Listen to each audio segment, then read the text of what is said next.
এই যে শুনছো? হুম, তোমাকেই বলছি। আমাদের চ্যানেলটি সাবস্ক্রাইব করে দাও না প্লিজ।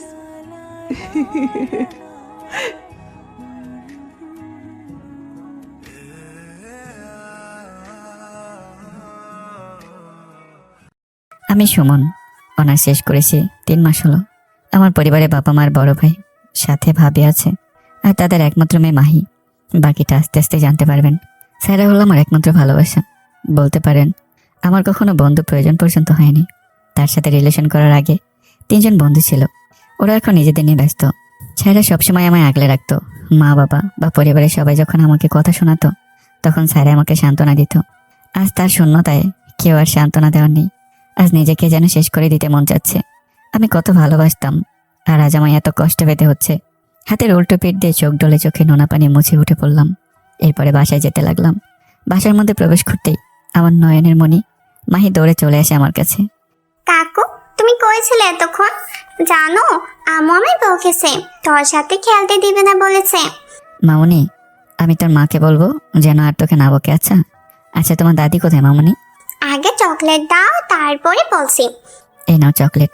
এবার বলো তোমার দাদি কোথায়? আসলে একটা টিউশনি করাই, সেটা দিয়ে আমি নিজের খরচ চালাই। বেকার ছেলে অবশ্য খরচ হয় না বলেই চলে।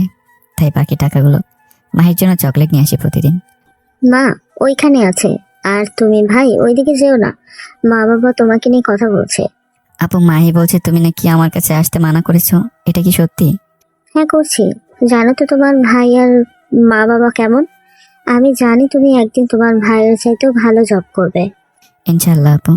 বাসায় একমাত্র আপুই আমি সাপোর্ট করে, সবসময় আমার হয়ে কথা বলে। এর জন্য অবশ্য মা ভাই অনেক অত্যাচারও করে। আমি ভাবিকে আপু বলি, কারণ আমার কোনো বোন ছিল না, আর ভাবিরও কোনো ভাই নেই। তাই ভাবি আমায় ভাই বলে ডাকে। জানি না এমন কেন হয়। যে ঘরে ভাবি ভালো, তো বিয়ে করলে ভাইয়ের ব্যবহার খারাপ হয়ে যায়। আল্লাহ জানে কেন এমন হয়। ভাই তুই কাঁদছিস কেন? আমি তো আছি, আমি তোর বড় বোন না? আচ্ছা শুনলাম চায়না নাকি বিয়ের ডেট ঠিক হয়ে গেছে। কি বলে আপু, তোমায় কপালে লেখা ছিল। আমি কখনো রিলেশন করতে চাইনি, এর জন্য স্মার্ট পর্যন্ত হয়নি। আর হবই বা কি করে? আমার তো আবার টাকার হিসাব দিতে হয়। যাই হোক আপু, একটু খেতে দাও তো, খিদে পেয়েছে। আচ্ছা তুই কি বস, আমি খাবার নিয়ে আসছি। আর হ্যাঁ, মা বাবা যেন বুঝতে না পারে। আচ্ছা আপু। এরপরে আপু গিয়ে রান্নাঘর থেকে খাবার নিয়ে এসে আমাকে খেতে দেয়।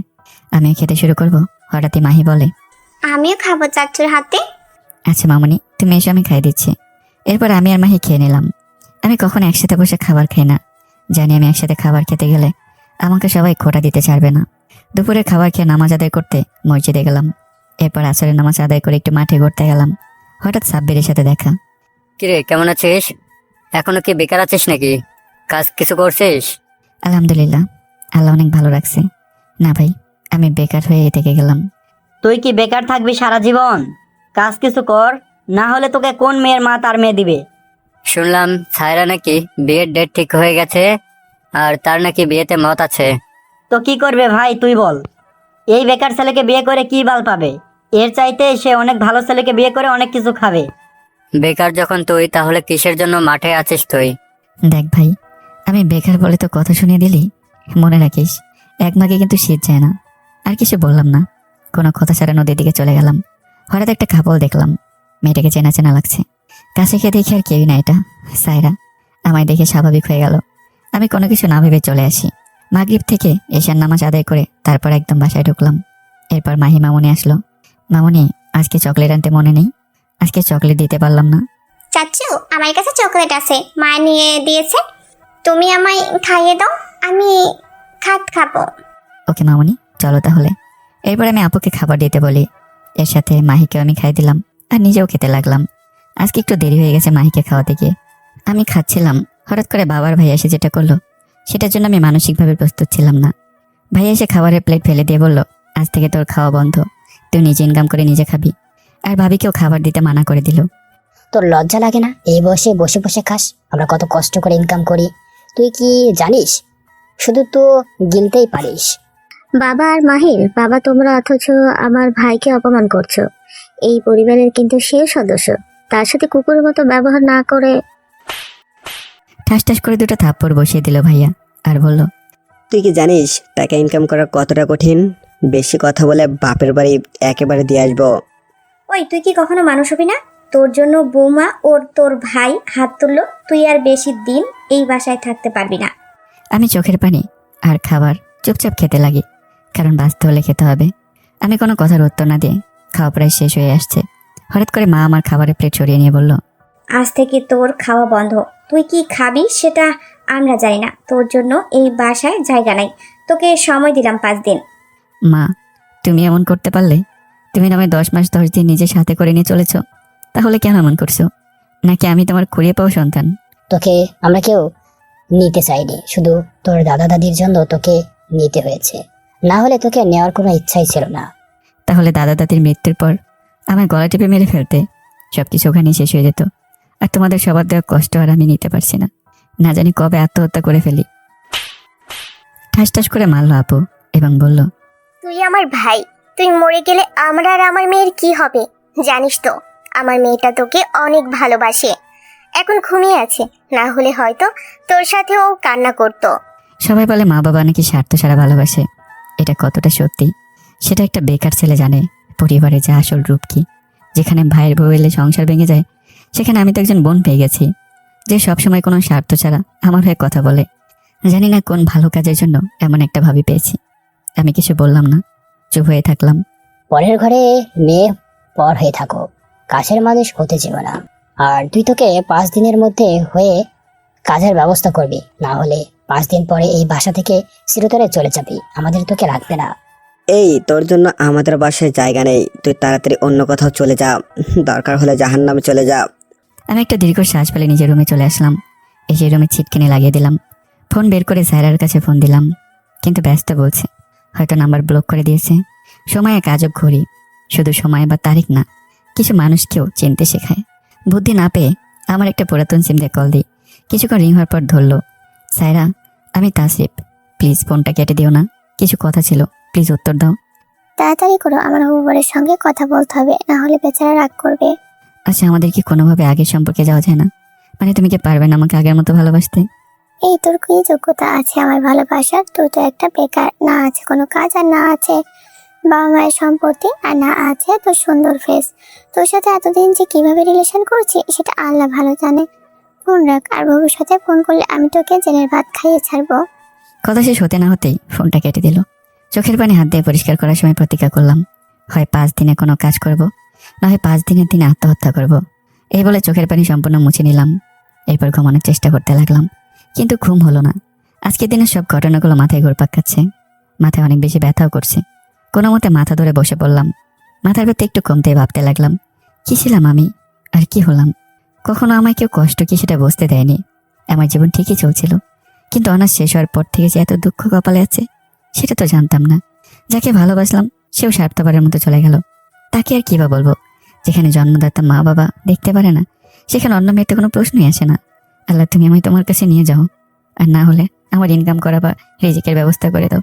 তুমি তো সমুদ্রের ক্ষুদ্র জীবেরও খাবারের ব্যবস্থা করে দাও। তাহলে আমায় কেন তো কঠিন পরীক্ষা নিচ্ছ? আমি আর পারতেছি না, তুমি আমায় তুলে নাও, আমার আর হায়াতের দরকার নেই। হাজারো চিন্তা করতে করতে ঘুমিয়ে গেলাম। ফজরের সময়টা নামাজ আদায় করে বাসায় ফিরে আসলাম। এসে সব কিছু গুছিয়ে নিলাম। আজকে একটা মাল্টিন্যাশনাল কোম্পানিতে চাকরির জন্য ডেকেছে, অনেক নাম করা কোম্পানি। আজকে যেভাবেই হোক আমাকে চাকরি পেতেই হবে, অন্তত আপুর জন্য হলেও পেতেই হবে। সবকিছু গুছিয়ে ফ্রেশ হয়ে নিলাম। এর মধ্যে মাহির আগমন। চাচু বাইরে যাবো, চলো না চাচু, আর ভালো লাগছে না, সবাই খেলা করে আমি খেলতে পারি না, চলো চলো চলো। আমার হাত ধরে টানতে টানতে নিয়ে যেতে লাগলো। আচ্ছা মামুনি চলো বলে আমি মাহিকে কোলে নিয়ে বাইরে ঘুরতে আসি। আসলে বাচ্চাদের সাথে সময় কাটালে না মনটা অনেক হালকা হয়ে যায়। হাজারো কষ্টের কথা মনেই থাকে না, ঠিক আমার সাথে এমন হলো। একটু ঘুরে এসেই বাসায় ঢুকতেই সবার সাথে দেখা। তুই আমার মেয়ের থেকে দূরে থাকবি, আমার মেয়ের আশেপাশে তোকে জানে না দেখে।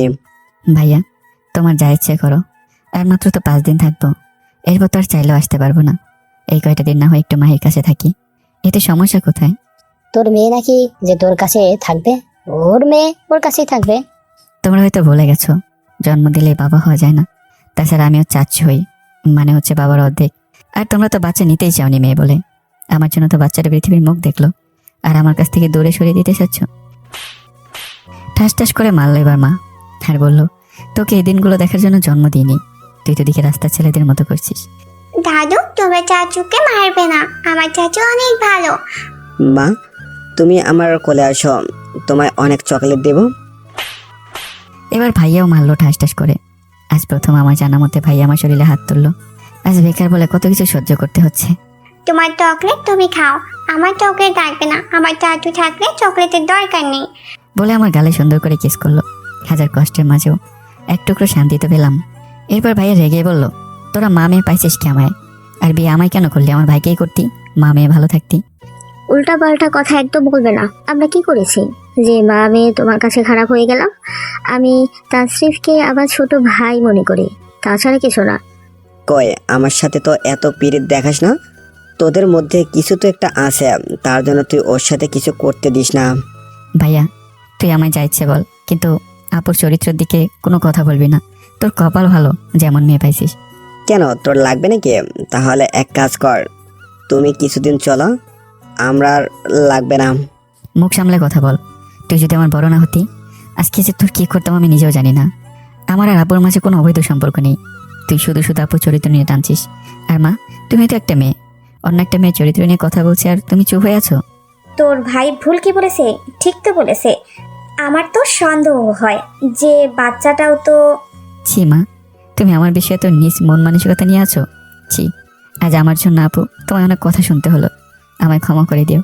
বলে আমি কাগজপত্র নিয়ে বেরিয়ে চলে আসি। এরপরে হাঁটতে হাঁটতে আসি সেই কোম্পানিতে ইন্টারভিউ দিতে। এক এক করে অনেকেই গেল। এই দেশে শিক্ষিত যুবক বেকার থাকে, কিন্তু মূর্খ আর কোনো বেকার নেই। হয়তো আমার মতো তাদের অবস্থা, কিন্তু আমার সাথে তাদের পোশাক অনেক উন্নত। এবার আমার সিরিয়াল আসলো। আমি ভেতরে প্রবেশ করে একটা সালাম দিলাম। আসসালামু আলাইকুম স্যার এন্ড ম্যাম, আমি কি আসতে পারি? হ্যাঁ মিস্টার বসেন। আচ্ছা, আপনি যদি এই কোম্পানির সিইও হতে তাহলে আপনি কি করতে? ম্যাম, আমি প্রথমে কিছু বৃদ্ধদের চাকরি ছেড়ে দিতে বলতাম, বরং এই জায়গায় নতুন যুবকদের নিয়োগ করতাম। সাথে শেয়ার বাজারের দিকে একটু গুরুত্ব দিতাম, আর কর্মচারীদেরও সুযোগ সুবিধা দিতাম। ঠিক আছে। আচ্ছা, ধরো তোমার জন্য আমাদের কোম্পানির ক্ষতি হলো আর তোমাকে চাকরি থেকে বের করে দেওয়া হলো, তখন তুমি কি করবে? স্যার, আমি প্রথমে আরও 1 মাসের জন্য সুযোগ চাইব, যাতে আমি দেখিয়ে দিতে পারি আমার জন্য ক্ষতি হলে লাভও হতে পারে। ঠিক আছে। তোমার সবকিছু ঠিক আছে, এবার বলতে পারলে তোমার চাকরি হয়ে যেতে পারে। ইনশাল্লাহ, আপনি বলেন স্যার। ধরো তুমি এই কোম্পানির সবচেয়ে ভালো কাজ করো, কিন্তু তোমার বেতন কম, আবার তোমার কাজের সবকিছুর ক্রেডিট তোমার বস নিয়ে নেয়, তাহলে তুমি কি করবে? আমি স্যার তেমন কিছুই করব না। আমার জন্য যদি কোম্পানির লাভ বেশি হয়, এটা আমার সাফল্য। আর আমার ক্রেডিট বস নিলেও কোনো সমস্যা নেই। কোম্পানিতে তো আমিও কাজ করি। কোম্পানি যদি আরও নাম হয় তো আমারও নাম হবে। আলাদাভাবে না হলেও এই কোম্পানিতে কর্মচারী হিসেবে তো হবে। আমার কথা শুনে বস যা বলল, আমি হাসবো নাকি কান্না করবো বুঝতে পারছি না। বস বলেন, দেখো তাসরিফ, তোমার সবকিছু তো ঠিক আছে, কিন্তু তুমি হয়তো বুঝতে পারছো আমি কি বলতে চাই। মিষ্টি খাবার জন্য 10 লাখ টাকা লাগবে। কি বলেন স্যার? আমার পরিবার 10,000 টাকা আমার পিছনে খরচ করতে 10 বার ভাবে, আর 10 লাখ টাকা কে দেবে?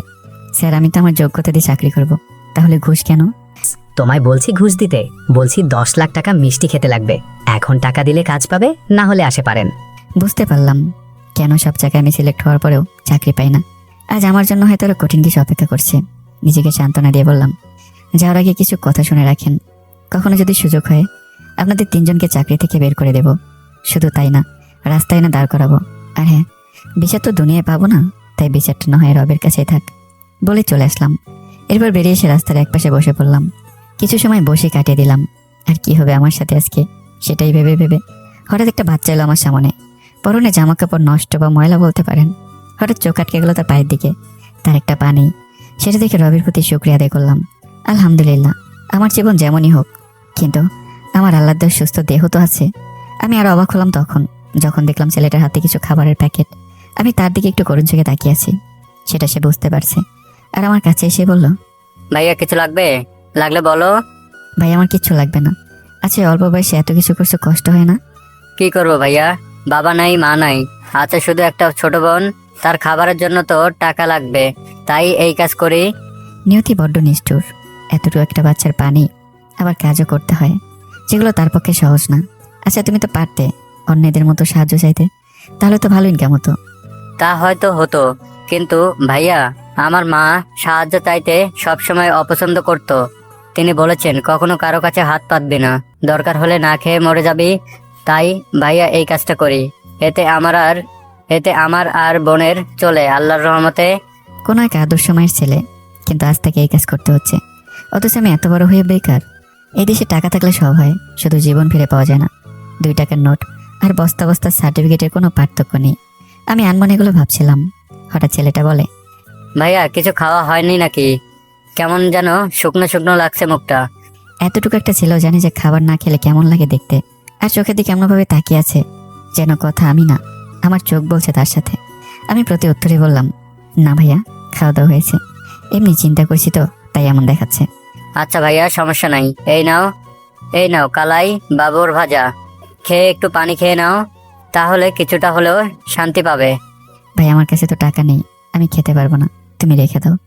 ভাইয়া বলছি, মনে হচ্ছে তুমি আমার বড় ভাই, আর ছোট ভাইয়ের কথা রাখবে না? তাছাড়া আমি এর বিনিময়ে কোনো টাকা নিব না। আরে আমার কথাটা শেষ হতেই দিল না। আমি শুধু তার চলে যাওয়া দেখলাম আর ভাবলাম, কখনো যদি কিছু হয় তো এই ছেলেটাকে কিছু একটা দেবো। জোহরের আজান শুনে পাশের মসজিদে নামাজ আদায় করে বাসায় গেলাম। সকালে কেউ একবারের জন্য বললো না যে একটু খেয়ে যেতে। আমার পেটে ইঁদুর দৌড়াদৌড়ি করছে। আমি বাসায় এসে আগে রান্নাঘরে গিয়ে খাবার নিয়ে খেতে শুরু করলাম। হঠাৎ করে মাহি মামুনি আসলো আমার কাছে। চাচু, আমিও খাবো তোমার সাথে। তোর লজ্জা নাই? তুই মরিস না কেন? গতকালের ঘটনা মনে নাই তোর? এত নির্লজ্জ কেন তুই? আমি চুপচাপ উঠে চলে আসলাম। গতকালের সব ঘটনাই ভুলে গেছি। আসলে বেকার হলে ইগো দেখিয়ে লাভ হয় না। পেটে খিদে লাগলে কথা দিয়ে তো আর পেট ভরে না, তাই বাধ্য হলে খেতে হবে। তাই সবকিছু ভুলে গিয়ে খেতে বসছি। কিন্তু কি লাভ হলো, আমার খাওয়াই তো বন্ধ হয়ে গেল। ভাই, তুই কই যাস? এখানে এসে বসে থেকে খাবি। আর মা, ও তো একটা মানুষ, ওর সাথে এমন করেন কেন? পরের ঘরের মেয়ে হয়ে আমার মাঝে নাক গলাতে হবে না। তুমি তোমার বরকে নিয়ে থাকো, সেটা তোমার সংসার। বলে মা চলে গেল। মা চলে গেছে, এখন তুই খাবার খেয়ে নে। সকালে তোকে কিছু বলতে পারিনি তোর ভাই আর বাবার জন্য, এখন খেয়ে নে। থাক আপু, দরকার নেই। কথা শুনে পেট ভরে গেছে, এখন না খেলেও চলবে। তুমি বরং খেয়ে নিও। আমায় আপু বলিস আর আমার কথা মানছিস না কেন? তোর তো দেখি সাহস কম না। আমি জানি আমি না খেলে জোর করে খেতেই হবে, তাই কিছু আর বললাম না। খাবার খেয়ে নিলাম। হঠাৎ করে আপু বলল, তাসমি আজকে আসবে, ওকে একটু নিয়ে আসিস প্লিজ ভাই। কিন্তু আপু, তাসমিয়া তো আমায় সহ্য করতে পারে না। তাছাড়া তোমার বোনকে আমার ভালো লাগে না। দেখ ভাই, রাস্তাঘাট ভালো না তো, তাই বলছি। তাছাড়া আমি তোকে কথা দিচ্ছি, কিছু হবে না, তুই গিয়ে নিয়ে আসবি ব্যাস। আচ্ছা ঠিক আছে, আমি নিয়ে আসবো নি, কিন্তু সেটা কখন আসবে সেটা তো বলো। তোকে জানিয়ে দেওয়া হবে। এখন খাবার শেষ করে রুমে চলে যা, তোর ভাই না আসতেই। আচ্ছা। এরপর খাওয়া দাওয়া শেষ করে নিজের রুমে চলে গেলাম। গিয়ে কোনো কথা ছাড়া ঘুমালাম। সবসময় আমি নিজের রুমে চিটকিনি লাগিয়ে ঘুমাই, সেটা দিনেও। সবেমাত্র ঘুম থেকে উঠে ফ্রেশ হয়ে বের হলাম রুমের বাইরে। বের হয়ে দেখি সানজিদা শারমিন চলে এসেছে। সানজিদার কেউ না, আপুর একমাত্র বোন। আমি বিষয়টা দেখে আবার নিজের রুমে চলে আসলাম, কিন্তু লাভ হলো না। হঠাৎ আপু আসলো রুমে। কি রে, তুই কি ঘুমাস? না আপু, ঘুম থেকে উঠেছি একটু আগে, দেখলাম তোমার বোন চলে আসছে, তাই আর বের হলাম না। ও আচ্ছা, তোকে একটু বাজারে যেতে হবে, কিছু বাজার করতে হবে। কিছু মনে করিস না ভাই আমার। আমি বাজার করা পছন্দ করি না, কারণ কি সেটা জানতে চান? তাহলে একটু অপেক্ষা করুন। আপুর কথা না আর বলতে পারলাম না। ব্যাগ নিয়ে বেরিয়ে যাব, হঠাৎ করে মাহির সাথে মা কথা বলে। চাচু, আমার জন্য চকলেট নিয়ে আসবে? ওকে। সেটা বলতে হবে না মামনি, তোমার জন্য তো চকলেট আনবই। তোমার জন্য না আনলে কার জন্য আনবো? সে না হয় আনিস, কিন্তু হিসেবে কোনো গরমিল করবি না। আর বাজার করে আমার কাছে হিসেব দিবি। আচ্ছা মা, বলেই চলে যাব। হঠাৎ করে আপু বলল একটু দাঁড়াতে, আরো কিছু জিনিস আনতে দেবে, তার জন্য টাকা আনবে, আর সানজিদের জন্য কিছু আনতে। আপু, টাকার সাথে তোমার বোনের থেকেও জেনে এসো কি খাবে, না হলে হিসাব তো ঠিক মতো দিতে পারবো না। আরে, তুই নিলেই হবে একটা কিছু। আচ্ছা, তুই যখন বলছিস তাহলে টাকা নিয়ে এবং শুনে এসে বলছি। আচ্ছা আপু, তুমি যাও, আমি বাইরে অপেক্ষা করছি। বলে আমি বাইরে চলে আসলাম। ভাবি মানে আপু টাকা নিতে গেল। কিছুক্ষণের মধ্যে আপু এলো এবং বলল, সানজিদা কিছুই খাবে না, তোর পছন্দে কিছু একটা নিস, এই নে টাকা। তারপর আপু আমাকে টাকা দিল। আমি এরপর হাঁটতে হাঁটতে 30 মিনিট পর বাজারে আসলাম। এখন হয়তো ভাবছেন আমি কেন হেঁটে বাজারে আসছি।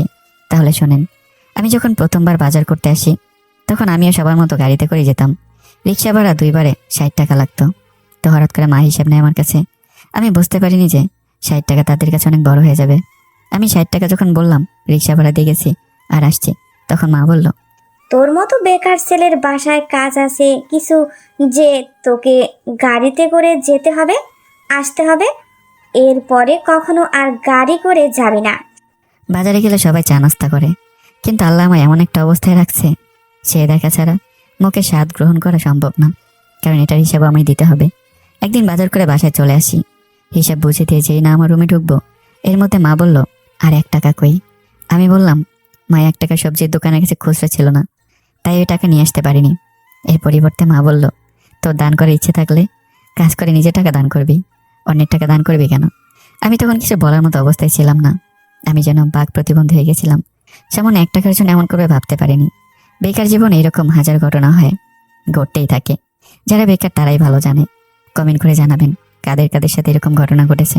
বাজার শেষ করে একটা আইসক্রিমের দোকানে গেলাম, গিয়ে 250 টাকা দিয়ে একটা বড় ভ্যানিলা আইসক্রিম নিলাম।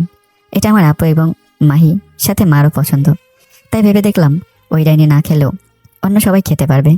এরপর বাজার শেষ করে বাসায় চলে আসলাম, যেই না দরজা খুলে ঢুকতে যাব, এর আগে মা বলল, আগে তুই হিসেব দে টাকার, এরপরে যেখানে ইচ্ছে যেতে পারিস। আচ্ছা তুই মাকে হিসাব বুঝিয়ে দে, আর আমার বোনের জন্য যেটা আনছিস সেটা আমায় দে, আমি দিয়ে আসি। আপু, তোকে না বললাম আমার কিছু লাগবে না? আচ্ছা তোর ওই কবে দেবর কি আনছে দেখি। আমি তার জন্য আনা আইসক্রিম দিলাম এবং মাকে সবকিছু হিসাব বুঝিয়ে দিলাম। দিয়ে কোনো কিছু না বলে নিজের রুমে চলে আসলাম।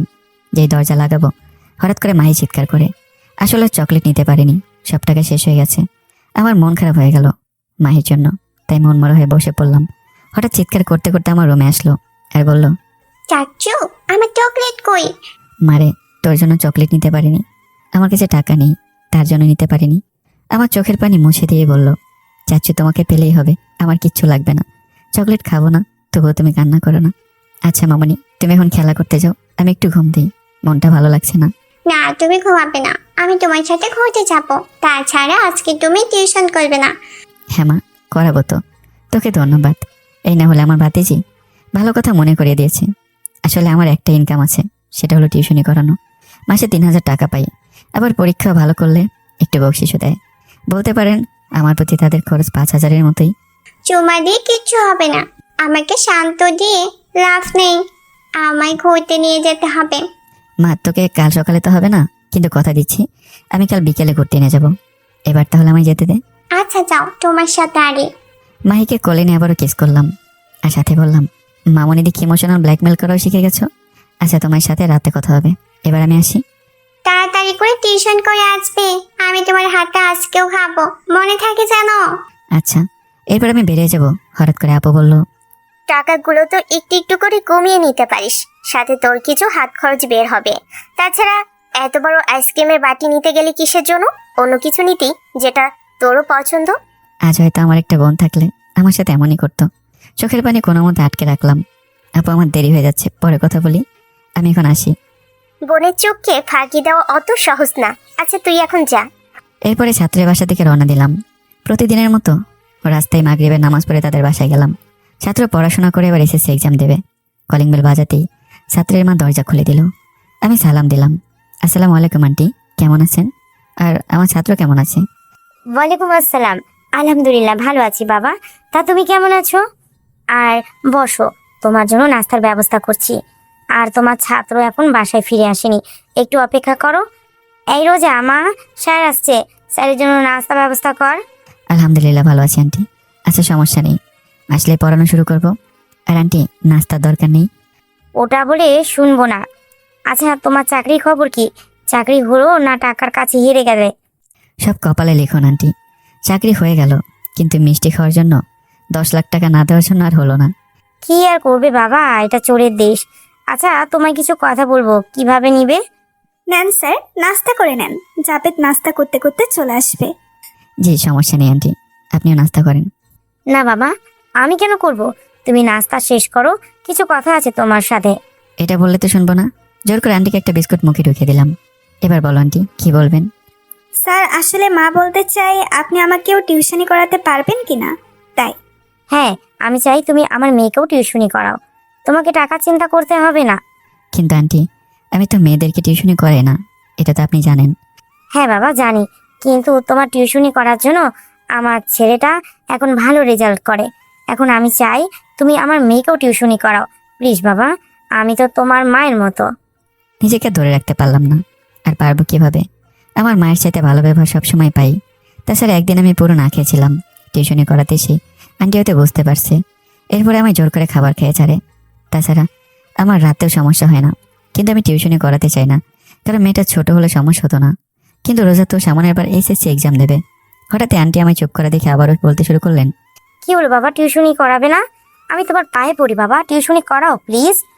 স্যার আমি বুঝতে পারছি কেন এমন করছেন, সমস্যা নেই ভাইয়া, না হয় বলবো। এবার তো রাজি হয়ে যান। সবাই শুধু আমায় প্রমাণ করে পড়াশোনায় একটু দুর্বল বলে। আন্টি বলে আবার তোমাকে টাকার চিন্তা করতে হবে না, মাস হলেই তোমার 2টা টিউশনি মিলে 10,000 টাকা পেয়ে যাবে। নিজেকে আর কত ধরে রাখবো? আচ্ছা আন্টি, আমি রাজি। এই মাসের কয়েকটা দিন আছে, এরপর থেকে না টিউশনি করাবো। আর ছাত্র কই, তো এখন এলো না? সরি ভাইয়া মিথ্যা কথা বলার জন্য। জাবেদ নিচের রুমে আছে, আপনার জন্য অপেক্ষা করছে। আজকে বাসায় চলে যাও, আজকে আর টিউশনি করতে হবে না, গিয়ে একটু রেস্ট করো। আচ্ছা আন্টি বলে আমি বাসার দিকে রওনা দিলাম। একটু বাইরে সময় কাটিয়ে এশার নামাজ আদায় করে বাসায় ফিরলাম। যেই না দরজা খুলে ঢুকতে যাব, দরজা খুলে ঢুকতেই ভাইয়ের সাথে ধাক্কা খেলাম। আর ভাইয়া বলল, এই আকাই মা, চোখ কই রেখে হাঁটি? আর আজ কইছিলি তুই তোর জন্য একটা উপহার আছে। এটা কেমন উপহার ভাইয়া? আজ আমি বেকার বলে তোমরা মজা নিচ্ছ? সমস্যা নেই, যার কেউ নেই তার আল্লাহ আছে।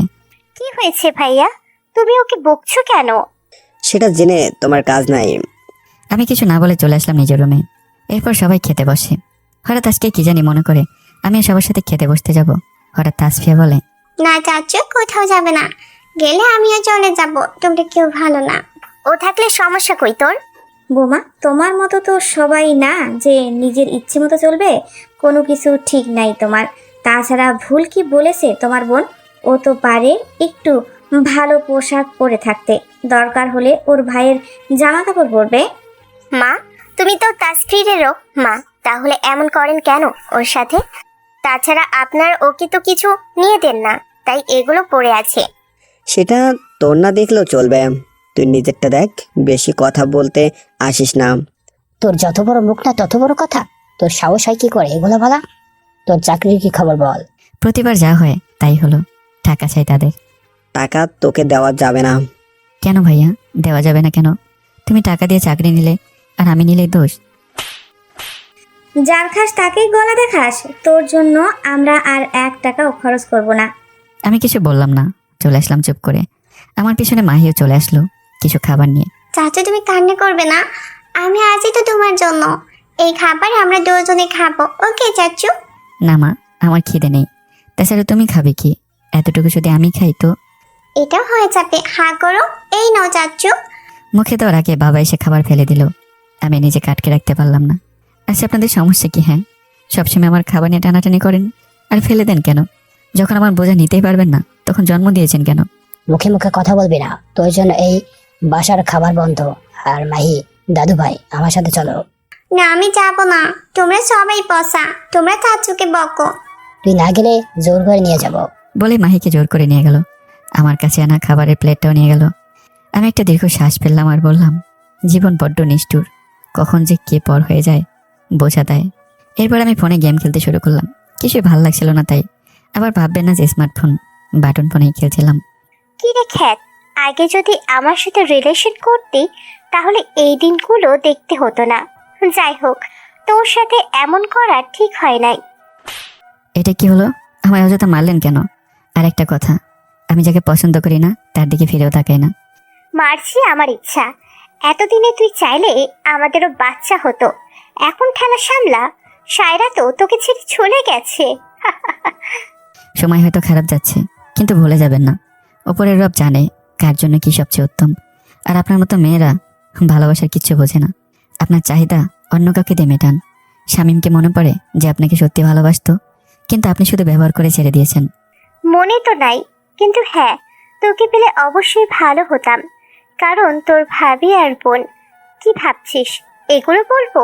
তাহলে তুই ভুল ভাবছিস। দরকার হলে তোকে বা তোর ভাইকে ফাঁসিয়ে দেব। তাসফিয়া, কথা কম বলার চেষ্টা করো, এত কথা বলা ঠিক না। গলার নিচে কর, না হলে আজকেই তোকে বাসা থেকে বের করার ব্যবস্থা করব। দেব নাকি একটা চিৎকার? আমি আর কিছু বললাম না, কারণ আমিও জানি আমার কথা কেউ বিশ্বাস করবে না। একটু পর আমার চুপ থাকা থেকে তাসফিয়া চলে গেল, আমিও ঘুমিয়ে গেলাম। পরদিন সকালে ঘুম ভেঙে যায়, কে যেন আমার নাক চেপে ধরেছে। লাফ মেরে বসে দেখি এটা মাহি। কি মজা, চাচু ভয় পেয়েছে, কি মজা। তবে রে, তুমি দাঁড়িয়ে থাকো শুধু। আমায় তুমি ধরতে পারবে না। এই দাঁড়া বলছি। বলে মাহির পেছনে দৌড়ে গেলাম, কিন্তু ধাক্কা খেলাম ভাইয়ের সাথে। সাথে সাথে কিছু জিনিস ফ্রিতে পেয়ে গেলাম। তুই কোন দিক থেকে আমার ভাই? ঠাস, ধাক্কা দেওয়ার জন্য। আর তোর পড়াশোনা কি নকল করে হয়েছে নাকি? আমার পড়াশোনা নিয়ে তুই কম কথা বল। তোর সাথে ভালো রেজাল্ট করেছি, কিন্তু তোর মতো ঘুষ দিতে পারছি না বলে চাকরি হচ্ছে না। কি বললি? আর একবার বলতো, আমি ঘুষ দিয়ে চাকরি নিয়েছি? কে বলছে তোকে?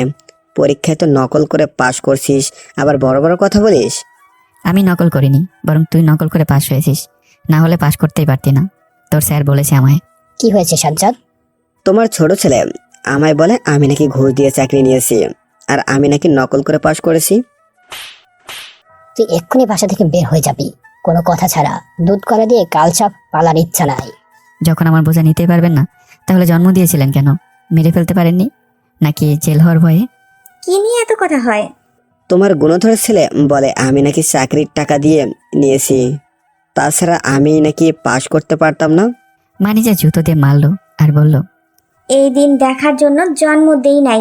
আজকে এই মুহূর্তে তুই চলে যাবি, কোনো কথা ছাড়া। কেন যাবে বাসা থেকে? ওর দোষ কি? পরের মেয়ে হয়ে ঘরের ছেলে হয়ে কথা বলতে হবে না, না হলে তোমাদের ডিভোর্স করিয়ে দিতে সময় লাগবে না। তাই চুপ হয়ে যাও। তো করে দেন, আমার ইচ্ছেও নেই। আমি আমার বাপের বাসা চলে যাব। ভয় পায় নাকি আপনাদের? তোর তো দেখি খুব গলা হয়েছে। সেটার কারণ কি? তুই আমার ভাইয়ের সাথে পরকীয়া করিস নাকি? তার হলে মাহি কি তাসরিফের ভাই আমি চলে যাচ্ছি, কিন্তু আমি চাই না তোদের সম্পর্ক নষ্ট হোক। আর তোর যখন আমার প্রতি বিশ্বাসই নেই, তখন আমি চাই না তোদের কারো মুখ দেখতে। তুই যে অপবাদ আমাকে আর ভাবিকে দিলি, মনে রাখিস এর ফল একদিন তোকে ভোগ করতে হবে, হয় দুনিয়ায় না হলে পরকালে। আর মা, তোমায় বলি, হয়তো জন্ম দিয়েছো, কিন্তু জন্ম দিলেই সব কিছু হয় না। থাকেন আপনারা আপনাদের রাজত্ব নিয়ে, আমি না হয় অন্য রাজ্যে চলে যাই। বলেই কোনো কথা ছাড়া সব কিছু গুছিয়ে নিয়ে বেরিয়ে চলে আসলাম। কোনো পিছু টান রাখলাম না। পাড়ি দিতে হবে অজানা গন্তব্যে। কোথায় কি করব কিছুই মাথায় আসছে না। এরপরে গেলাম এক এলাকায় বাসা ভাড়া নিতে, কিন্তু কি আর করার, কেউ বাসা ভাড়া দিবে না, সিঙ্গেল তাই। বাসা ভাড়া নিতে হলে বউ লাগবে। সারাদিন কেটে গেল বাসা খোঁজ করতে করতে। সন্ধ্যা একটা বস্তিতে রুম পেলাম। সেটা নেওয়ায় আমার জমানো টাকা সব শেষ। ক্লান্ত শরীরে অসহ্য যন্ত্রণা হতে লাগলো। হঠাৎ করে এর মাঝে ফোন বেজে ওঠে। কেমন আছো? আলহামদুলিল্লাহ ভালো আছি, আপনি কে? সেটা পরে বলছি। আমি কিন্তু আপনাকে ভালোবাসি। আজকে এলো না কেন? পাশ থেকে কেউ হাসছে বুঝতে পারলাম। হয়তো কেউ ইচ্ছে করেই এমন করছে। কে তুমি? আজকে টিউশনি করাতে আসবে না? সরি আন্টি, আসলে আমি আর টিউশনে করাতে পারবো না, আমায় ক্ষমা করবেন। অন্য কাউকে দেখেন। কোনো সমস্যা হলে বলো, আমি চেষ্টা করব সাহায্য করতে। আর টাকা কম হলেও বলো, বেতন বেশি করে দিচ্ছি। ছি আন্টি, আপনি এমন ভাবেন আমায়। আমি আসলে এখন অমুক জায়গায়, তাই টিউশনি করাতে পারবো না। সব কিছু খুলে বলো, কেন তুমি ওখানে? ইচ্ছে নাই বলার, কিন্তু না বলে উপায় নেই, তাই সব কিছু খুলে বললাম। এরপর আন্টি বলেন, এক কাজ করো, আমাদের এখানে চলে আসো, আমাদের এখানে থাকবে। আমি তোমার আঙ্কেলের সাথে কথা বলে একটা কাজের ব্যবস্থা করে দেব। সরি আন্টি, আমি যেতে পারবো না, এর জন্য আমি খুবই দুঃখিত। আর আপনাকে ধন্যবাদ আমার জন্য এত কিছু ভাবার জন্য। বলে আমি এই মুহূর্তে ফোন কেটে দিলাম। পাড়ি দিলাম ঘুমের রাজ্যে। কিন্তু পেটে ইঁদুর দৌড়ালে কি আর ঘুমানো সম্ভব? তাই আমারও ঘুম হলো না, যার জন্য মনে পড়ে গেল আজকের দিনের ঘটনাগুলো। বেকার হওয়ার জন্য যে কতটা কষ্ট পেতে হয়, সেটা বেকার না হলে বুঝতে পারতাম না। আমি তো তাও একটু চলার মতো টিউশনি করে 2 টাকা পাই, কিন্তু যাদের কোনো টাকা ইনকাম নাই, তাদের অবস্থা কেমন সেটা আল্লাহ ভালো জানেন। যে মাকে সবাই বলে স্বার্থ ছাড়া নাকি মায়ে ভালোবাসে, কিন্তু আমি দেখলাম স্বার্থ ছাড়া মাও আপন না। অনেক ছেলে বলে বড় ভাই থাকলে বেস্ট ফ্রেন্ডের দরকার হয় না, কিন্তু আমার ক্ষেত্রে এমন হলো কেন? সবাই বলে ভাই বিয়ে করলে বদলে যায় তার বউয়ের জন্য, কিন্তু আমি তো দেখলাম ভাইয়ের বউ ঠিকই আছে, শুধু ভাই পরিবর্তন হয়ে গেছে। যে ভাই সবসময় আমাকে সাপোর্ট করেছে, যে ভাই সবসময় মা বাবার সাথে ঝামেলা করতো আমার জন্য, আর সেই ভাই আমার চরিত্র নিয়ে বাজে কথা বলছে। আর সেই ভাই আমাকে বাসা থেকে বের করে দিল। সবাই বলে ধৈর্যের ফল নাকি মিষ্টি বা ভালো হয়, তাহলে আমার ধৈর্যের ফল এতদিনেও কেন এলো না? কেন প্রতিদিন আমার চোখের পানি ফেলতে হয়? আর কত সহ্য এবং ধৈর্য ধরে থাকবো? আল্লাহ, আমি আর পারতেছি না। তুমি আমায় হয় তোমার কাছে নাও, না হলে আমার সফলতা এনে দাও। হে আমার রব, তুমি তো বলেছো আমি একজন বান্দার ততক্ষণ পর্যন্ত তার ভাগ্য পরিবর্তন করি না, যতক্ষণ পর্যন্ত সে বান্দা চেষ্টা না করে। আল্লাহ, তাহলে আমার কোথায় চেষ্টার কমতি আছে? আমি তো কখনো তোমার ইবাদত করতে ছাড় দিইনি, তাহলে তুমি কেন এমন করছো আমার সাথে? তুমি তো জানো আমার সব কিছু, তোমার বাইরে এই বেশি দর কিচ্ছু নেই, তাহলে তুমি আমায় কেন কষ্ট দিচ্ছ? তুমি তো বলেছ আল্লাহ যে তোমার কাছে চায় না সে তোমার কাছে ভালো না, কিন্তু আমি তো সবসময় দোয়া করি। আমার চাওয়া তো কখনো শেষ করিনি। তোমার উপর আমার পূর্ণ বিশ্বাস আছে আমাকে সফলতা এনে দেবে, কিন্তু আমার রব আমি আর পারছি না। তুমি আমার ধৈর্য শক্তি বাড়িয়ে দাও। কত শত কথা বলতে বলতে চোখের পানিতে বালিশ পর্যন্ত ভিজে একাকার হয়ে গেছে। সকালে কাজের জন্য রওনা দিলাম, কোনো কাজ খুঁজে পাই কিনা। যে একটু সামনে গেলাম, দেখি জাবেদের বাবা দাঁড়িয়ে আছে। আসসালামু আলাইকুম আঙ্কেল, আপনি এখানে কি করছেন? আপনার তো কাজ আছে এই সময়। আমি বেশি কথা বলা পছন্দ করি না, তুমি সেটা জানো। আমি কিছুই শুনতে চাই না। তুমি এখনই আমার সাথে যাবে, কোনো কথা ছাড়া। Is that clear? Sorry uncle, আমি আপনার সাথে যেতে পারবো না। আমাকে আমার মতো থাকতে দেন। তাছাড়া আপনি কিভাবে জানলেন এখানে আমি? তুমিই তো তোমার আন্টিকে বলেছো, আর তোমার আন্টি আমায় বলেছে আজ থেকে আমাদের বাসাতেই থাকবে। ওকে? না, আমি নিজের মতো করে বাঁচতে চাই। আমি আপনার সাথে যাব না, আমাকে একা ছেড়ে দেন। দেখো তাসরিফ, আমি তোমায় জোর করার অধিকার রাখি না, কিন্তু আমার ছেলে মেয়ের জন্য হলেও চলো প্লিজ। আমি আমি তোমার পায়ে পড়ি। ছি আঙ্কেল, কি করছেন এগুলো? আচ্ছা সমস্যা নেই, আমি যাচ্ছি আপনার সাথে। তা আমার পায়ে হাত দেবেন না, এটা আপনাকে মানায় না। তাহলে চলো গাড়িতে। আচ্ছা চলেন। এরপর চলে আসলাম রুমে। এসে সব কিছু গুছিয়ে আঙ্কেলের সাথে আঙ্কেলদের বাসায় চলে আসলাম। গেট দিয়ে ঢুকতেই জাবেদ এসে আমাকে জড়িয়ে ধরে বলল, স্যার আপনি অমন কেন? আপনাকে না মা আমাদের বাসায় আসতে বলেছিল, আসেননি কেন? তুমি ছোট, অত কিছু বুঝতে পারবে না। আচ্ছা বাবা, তুমি গিয়ে রেস্ট নাও। ওই রোজা তোর স্যারকে রুম দেখিয়ে দে। জি আম্মু, আসেন স্যার আমার সাথে। স্যার ওর সাথে যাবেন না, ওই ডাইনি। তুই হট, আমি নিয়ে যাব। তোর স্যার এখনো হয়নি। রোজা জাবেদের কানে কানে বলল, তোর স্যারকে নিয়ে বেশি বাড়াবাড়ি করলে তোকে স্যার না দুলাভাই রাখতে হবে। তাছাড়া তোর স্যারকে বলে দিব তুই ফারহানার সাথে প্রেম করিস। জানিস তো তোর স্যার এগুলো পছন্দ করে না। থাক আপু, দরকার নাই আমার, তুই নিয়ে যা। শুধু দেখি আমার স্যার কিছু চুরি করিস না যেন। দুই ভাই বোন মিলে কি ফিসফিস করে কথা বলছিস তোরা? না আপু, আপু নাকি বিয়ে করবে। করব, তোর স্যার যদি কবুল বলে। জাভেদ আর রোজা, তোরা ফাজলামি করবি কর, কিন্তু স্যারকে কেন এর মধ্যে আনছিস? তোমার ছেলে বললো কেন মিথ্যা কথা? আমি তো বিয়ে করতে চাইনি। তোরা কি শুরু করলি বলতো? যা এখনো তাসরিফকে নিয়ে তার রুমে। আচ্ছা, তোদের কি আমার আগের রূপ দেখাতে হবে? হ্যাঁ, চুপচাপ স্যারকে নিয়ে ওর রুম দেখিয়ে দে, যা। আচ্ছা, এই চলেন। এরপর আমিও চলতে লাগলাম রোজার সাথে। এরপরে রুমটায় আসতে অবাক হলাম, সবকিছু সাজানো গোছানো। আমি হা হয়ে তাকিয়ে সব দেখছি। হঠাৎ করে রোজা বলল, অমন করে কি দেখছেন? এটা আমি গুছিয়ে রাখছি আমার ভবিষ্যতের বরের জন্য, কিন্তু আপনি এসে দখল করে নিলেন। আচ্ছা তাহলে অন্য রুমে চলো, এখানে থাকবো না। আপনার বড় রুমে আপনি থাকেন। কেন? আপনিও তো চাইলে আমার বর হতে পারেন, তখন না হয় এই রুমের কল্পনাটা আমার জীবনে বাস্তবে রূপ নেবে। রোজা, তোমার একটা কথা আমি আগে বলে রাখি, আমি একজনকে অসম্ভব ভালোবাসি, তাই এই জায়গা তুমি শত চেষ্টা করলে পাবে না। তাছাড়া আমার কোনো বোন নেই, তাই আমি তুমি ছোট বোনের মতোই দেখবো, বলেও আমার বউ হওয়ার স্বপ্ন দেখবে না। কেন দেখবো না? তোমার গার্লফ্রেন্ডের তো কিছুদিন পরেই বিয়ে, সাইরা আপুর অন্যের হয়ে যাবে, তখন কি হবে তোমার? সেটা তোমায় ভাবতে হবে না, আমি নিজেকে সামলে নিতে জানি। তোমার দরকার নেই আমার জীবনে আসার। তাছাড়া তোমার মা বাবার সাথে আমি বেমানি করতে পারবো না। তোমার মা বাবা আমায় বিশ্বাস করে নিয়ে আসছে, আমি চাই না তাদের বিশ্বাস ভাঙতে। তুমি প্লিজ দূরে থাকো আমার থেকে। তুমি যবে থেকে জাবেদকে টিউশনি করাও তবে থেকেই আমি তোমায় ভালোবাসি। এতদিন যখন কেউ নিতে পারেনি, ইনশাল্লাহ ভবিষ্যতে পাবে না। হারাম সম্পর্কে ইনশাল্লাহ না বলাই ভালো, শুধু শুধু ইসলামের অপমান করা। আচ্ছা ঠিক আছে, চলো বিয়ে করি, দেখি কেমন পারো হ্যাঁ বলতে। কি হলো, উত্তর দাও। আমার বিয়ে করতে কোনো সমস্যা নেই, আমি জানি তুমি আমায় পছন্দ করো, কিন্তু বলতে চাও না। কে বলেছে আমি তোমায় ভালোবাসি বা পছন্দ করি? আমি শুধু সায়রাকে ভালোবাসি, তার জায়গায় কেউ নিতে পারবে না। রোজা গালে হাত দিয়ে বলল, আমি তোমাকে কখনো ছেড়ে যাব না, কসম আল্লাহ। আমি তোমাকে চাই হালাল ভাবেই, কিন্তু তুমি তো চাও না। দেখো রোজা, তুমি ছোট আছো, এগুলো বিষয়ে কথা না বলাই ভালো। তুমি আমার ছোট বোনের মতো, বোনের জায়গাটাই না হয়ে নিয়ে থাকো। আবু সরি, আমি তোকে সবসময় মিথ্যে কথা বলছি। আসলে তোর লেখায় একটাও চিঠি স্যারকে দিইনি। স্যারের এখানে কোনো দোষ নাই, সব কিছুর জন্য আমারও দোষ। আমি শুধু চাইতাম তোর কাছে থাকতে, সব কিছু নিতে, তাই আমি স্যারের সম্পর্কে মিথ্যা কথা বলতাম। কে বলছে আমি ছোট? ঠিক সময় বিয়ে করলে আমাদের 2টা বাচ্চাও হয়ে যেত। তুমি হয়তো ভাবছো আমি কেন তোমায় এগুলো আগে বলিনি, তাই তো? আসলে আমি চাইতাম তোমার অনার্স শেষ করে একটা জব হলে বাবাকে তোমায় বিষয় বলবো, কিন্তু তোমার জব হচ্ছে না দেখে বলতে পারিনি। তাছাড়া তুমি যখন পড়াশোনা করাও আমার ছোট বোনকে, তখন আমি ফোনের মধ্যে তোমায় দেখি। জাবেদ এগুলো কি বলছে? আর ফোনের মধ্যে আমায় দেখো কিভাবে? আমি তো টিউশনই করাই। জাবেদ ঠিক বলছে। জাবেদ ভাই, তোর কাছে আমি এগুলো আশা করিনি। দিলি তো আমার মনটা ভেঙে। আর ফোনের মধ্যে তোমায় দেখি মানে হচ্ছে জাবেদ টিউশনে পড়াশোনার আগে ভিডিও কল দিয়ে রেখে দিত, আর আমি তোমার দিকে তাকিয়ে থাকতাম। সবকিছু শোনার পর মনে হলো সাইরার সাথে রোজা আমায় বেশি ভালোবাসে, কিন্তু লাভ নাই, প্রেম শুধু প্রথমটাই মনে থাকে। স্যার, আমায় ক্ষমা করে দিও, আমার জন্য আপনাকে এমন অবস্থায় পড়তে হলো। সেটা তোর দোষ। তোর জন্য আমার একতরফা ভালোবাসা শুধু প্রকাশ পেল, কিন্তু আপন করে তাকে হয়তো পাবো না। এই আপনাদের কাহিনী শেষ হলে আমি একটু রেস্ট নিতে দেন। আর হ্যাঁ, পড়ানোর সময় যেন আমার দিকে তাকিয়ে না থাকেন। স্যার, আপনি তো বলেন টিউশনি করার সময় আপনার চোখের দিকে তাকিয়ে শুনতে, তাহলে আজ থেকে এটা বাদ। জাবেদ, তুমি ছোট, এত বেশি কথা বলো না। কথাটা আমি তোমায় না, তোমার বোনকে বলছি। এখন তো আমাদের বাসায় থাকবেন, সমস্যা নেই।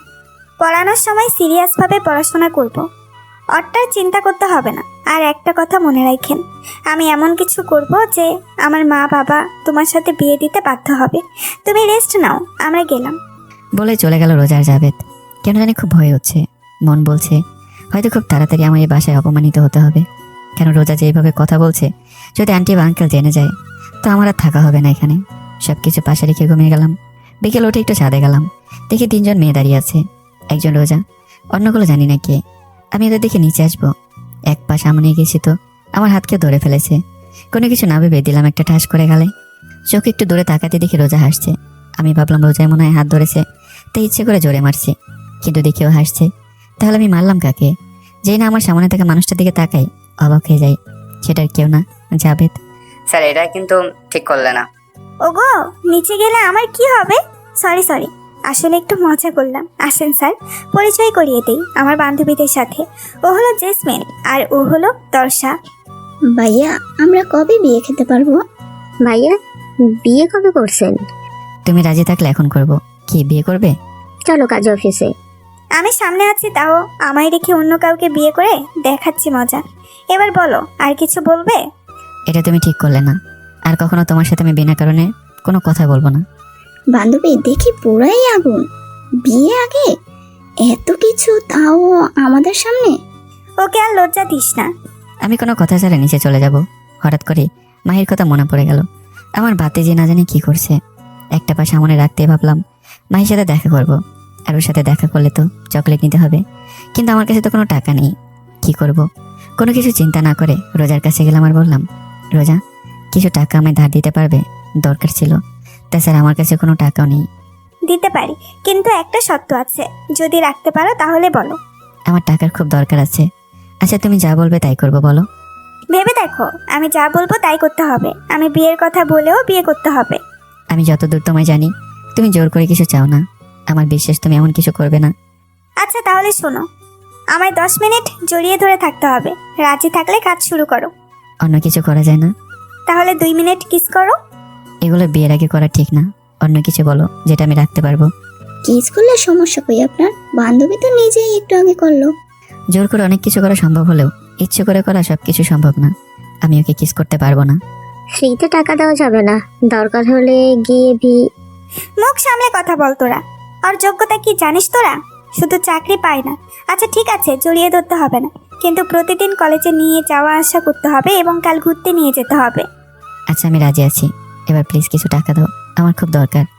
ওর জন্য এমন করছিস তুই, এর ফল কিন্তু খুব খারাপ হবে, মনে রাখিস। তোরা এত সিরিয়াসলি নিচ্ছিস কেন? তোর বরকে আমি ভিক্ষা করার কথা বলে তোর ভালো লাগবে না? তেমনি আমারও ভালো লাগেনি। টাকার দরকার সেটা বুঝতে পারলাম, কিন্তু কিসের জন্য দরকার সেটা বলো। দেখো, আমি পরে বলবো। আমার কিছু টাকা দরকার, দিলে ভালো হতো। আমি তো আর পালিয়ে যাচ্ছি না। আচ্ছা, নিচে তোমার রুমে গিয়ে তুমি বসো, আমি টাকা নিয়ে এসে দিচ্ছি। আচ্ছা ঠিক আছে। এরপর নিজের রুমে চলে আসলাম। কিছুক্ষণ পর রোজা আসলো টাকা নিয়ে, আর বললো টাকা ফেরত দিতে হবে না। শুধু কিসের জন্য টাকা নিলাম এটা এসে যেন বলি। আমি বললাম আমি টাকা ধার নিলাম, সময় হলে ফিরিয়ে দেব। সেটাও বলবো নি, রাতে বা আগামীকাল। আচ্ছা ঠিক আছে, এই নাও। কত টাকা আছে এখানে? 10,000 টাকা। আশা করি এতে হয়ে যাবে, আর না হলে বলো, আমি ব্যবস্থা করছি। না, হয়ে যাবে। আচ্ছা তাহলে আমি আসি, পরে কথা হবে। সরি, তখন ওই রকম ব্যবহার করার জন্য। আসলে আমি নিজেকে কন্ট্রোল করতে পারিনি, তার জন্য আমায় ক্ষমা করে দিও। আমি কিছু না বলে চলে আসতে যাব, তখন রোজা আবারও বলল, কিছু তো বলেন। এইভাবে চুপচাপ চলে গেলে কিভাবে হয়? ভবিষ্যতে এমন কাজ আর করবে না। আমি ক্ষমা করে দিয়েছি, এবার আসি, বাই, আল্লাহ হাফিজ। সত্যি তো? সরি, আসলে বেশি উত্তেজিত হওয়ার জন্য জড়িয়ে ধরছি। সরি, ইচ্ছে করে ধরিনি। এরপর আমি 10,000 টাকা নিয়ে চললাম আমার এক বন্ধুর কাছে। সে আমার কাছে 5,000 টাকা পাবে সেটা দেওয়ার জন্য।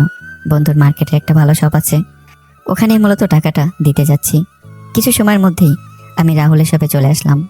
যে আমি ওর শপে ঢুকবো এমন সময় একজনের সাথে ধাক্কা খেয়ে পড়ে গেলাম ওঠার আগেই। জানোয়ারের বাচ্চা, দেখতে পাস না চোখ কি বাসায় রেখে আসছিস? গালে হাত দিয়ে দেখতে লাগলাম কি আমায় মারলো। ঘরে দিকে তার কেউ না, সায়রা নিজেই। একটা শাড়ি পরে আছে, আমি কখনো ওকে শাড়ি পরতে দেখিনি। আর যখন পরেছে মন ভরে দেখতে লাগলাম। হঠাৎ ওর বান্ধবীর কথায় ঘোর কাটলো। সেটা আমি কি এইভাবে বলবো? হয়তো চুরি করতে আসি, তাছাড়া আমি ওকে শুধু নিজের সাথে ব্যবহার করেছি, আমি ওকে কখনো ভালোই বাসিনি। কথাটা শোনা মাত্রই বুকে ব্যথা শুরু করলো। নিজেকে সামলে নিয়ে বললাম, তাহলে তুমি আমার সাথে সবসময় অভিনয় করেছো? হ্যাঁ করছি তো। তুই কি ভাবিস আমি তোর মতো জঙ্গিকে ভালোবাসবো? তাহলে তুই স্বপ্ন দেখছিস। আর হ্যাঁ, তোর জন্য পড়াশোনা ভালো করতে পারছি, তার জন্য এই নিয়ে কিছু টাকা। আমি কাউকে কিছু শেখালে তার বিনিময়ে টাকা নিতে শিখিনি। আর তোমার নিখুঁত অভিনয়ের প্রশংসা না করে পারছি না। তোমার জন্য আমার কোনো ছেলে ফ্রেন্ডও ভালো না। আজ বুঝলাম কেউ কেন আমার কাছে আসে না। কারণটা খুব সহজ সোজা, কেউ যেন তোর থেকে কিছু শিখতে না পারে, তাই আমি আসতে দেই না। তুই হট, রাস্তা ছেড়ে দে, আমাদের কেনাকাটা আছে। আজ আমার ভুলের জন্য আমায় এত কষ্ট পেতে হচ্ছে। যদি 2 থেকে 3টা ভালো বন্ধু করতাম তাহলে এই দুঃসময় অন্তত সান্ত্বনা দিত। হে আমার রব, তুমি আমায় ধৈর্য শক্তি বাড়িয়ে দাও। আমি কিছু নিতে পারছি না। জীবনে এমন কাউকে নিয়ে আসো যে আমায় সফল হতে সাহায্য করবে, যে আমার কষ্টগুলো ভুলিয়ে দেবে তার ভালোবাসা দিয়ে। জানি না এমন কাউকে পাবো কিনা, চাইতে তোর দোষ নেই, আমার রবের কাছে সবকিছু সম্ভব। আমি উঠে কাপড় পরিষ্কার করে রাহুলের শপে গেলাম। গিয়েও টাকা দেবো এমন সময় বলল, টাকাও তো নিচ্ছিস আরো 6 মাস আগে, আর আজকে দিতে আসছিস? তোর টাকা আমার লাগবে না, তোকে ওই টাকা দান করে দিলাম। যা, তুই এখন ব্যবসার সময় নষ্ট করিস না। ভাই আমার কাছে টাকা ছিল না তাই তোকে দিতে পারিনি, আজ টাকা আছে তাই দিতে আসলাম। তুই এমন করে বলিস না প্লিজ। বললাম না তোকে টাকা দিতে হবে না, তোকে ওই টাকা দান করে দিয়েছি। আমি ভিক্ষুককে টাকা দিয়ে আর ফিরিয়ে নিই না। তুই হুট করে এখান থেকে যা। ভাই একটু আমার কষ্ট বুঝবার চেষ্টা করে দেখ, আমার কাছে টাকা ছিল না তাই দিতে পারিনি। আর এই দেখ তোর টাকা। রাহুল টাকাগুলো আমার শরীরে ছড়ে মারলো আর বলল, তোর টাকা আমার দরকার নাই। তুই গিয়ে এই টাকাগুলো দিয়ে ভালো একটা পোশাক কিনে নিস। রাস্তার ছেলেদের মতো জামা কাপড় পরে আসিস, তোর জন্য আমার কাস্টমাররা আসবে না, চলে যাবে। ঠিক আছে ভাই, আমি গেলাম, তুই তো সব নিয়ে থাক। আজ এমন অপমান না করলেও পারতি। এরপর আমি মায়ের জন্য কিছু চকলেট নিয়ে বাসা থেকে রওনা দিলাম। কিছুক্ষণের মধ্যে বাসায় চলে আসলাম। বিকেলে ভাইয়ার বাবা থাকে না, তাই এই সময় পারফেক্ট, কোনো কিছু চিন্তা করতে হবে না। যাবো, চকলেট দেবো, আর কিছুক্ষণ আড্ডা দিয়ে চলে আসবো। যেই বাবা সেই কাজ। আমি চলে আসলাম নিজের বাসায়। কলিং বেল বাজাতে ভাইয়া দরজা খুলে দিল আর বলল, তুই আবার কিসের জন্য আসছিস এই বাসায়?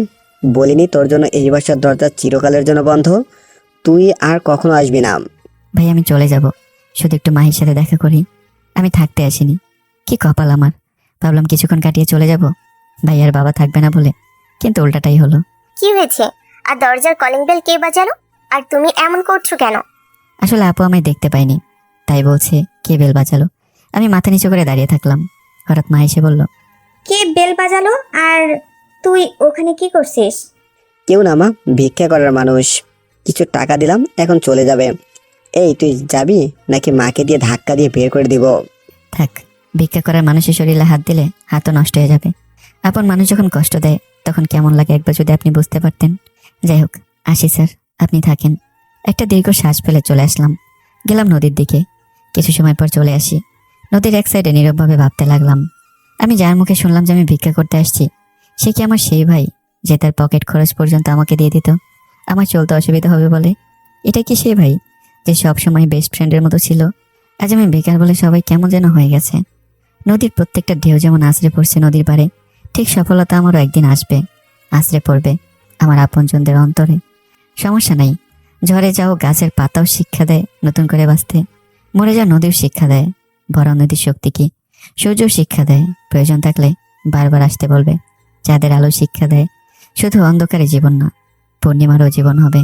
আর মনে এগুলো ভাবছিলাম, হঠাৎ করে কে যেন আমার কাঁধে হাত রাখে। আচমকা কাঁধে হাত অনুভব করতে আমি লাফিয়ে ঘুরে তাকাই, আর কে যেন ধাক্কা লেগে পড়ে যায় নদীতে। আমি বুঝতে পারিনি কে পড়েছে। ভাইয়া, ও সাঁতার জানে না, ওকে বাঁচাও, না হলে তো মরে যাবে।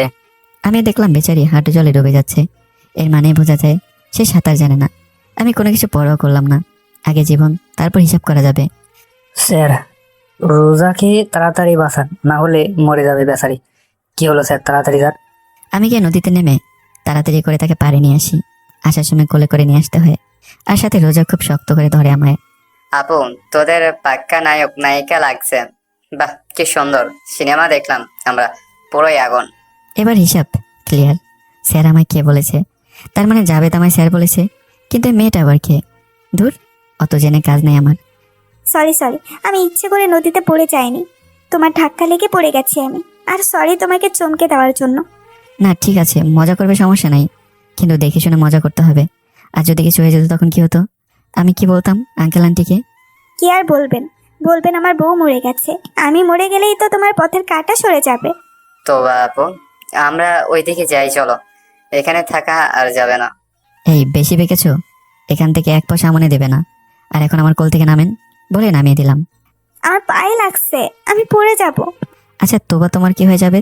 আমি তো ঠিক চিনলাম না। কি জানার দরকার হলে আমায় বলবে, জাবেদকে বলবে না। তোবা আমার বাবা মায়ের মেয়ে, বোনের মেয়ে। এত ঘুরিয়ে পেঁচে না বলে সোজাভাবে বলতেই পারো যেটা তোমার ফুফাতো বোন। আমি আসি তো বেকা ভাবে, তো সোজা ভাবে কিভাবে বলি? সোজা করেন আমায়। জাবেদ, তোমার আপু কিনা বাসায় চলো, আর এই শার্ট পরিয়ে দাও। জাবেদ, তোমায় পরাতে হবে না, তো বাবু আপনি পরিয়ে দেন। আমি কারো চাকর না যে যা বলবে তাই শুনতে হবে, পারলে আপনি দেন। শার্ট দেন, আমি পরে নিচ্ছি। তুমি পড়তে তো পারবে না, সোজা হয়ে দাঁড়িয়ে থাকতে পারছো না, তাহলে পড়বে কিভাবে?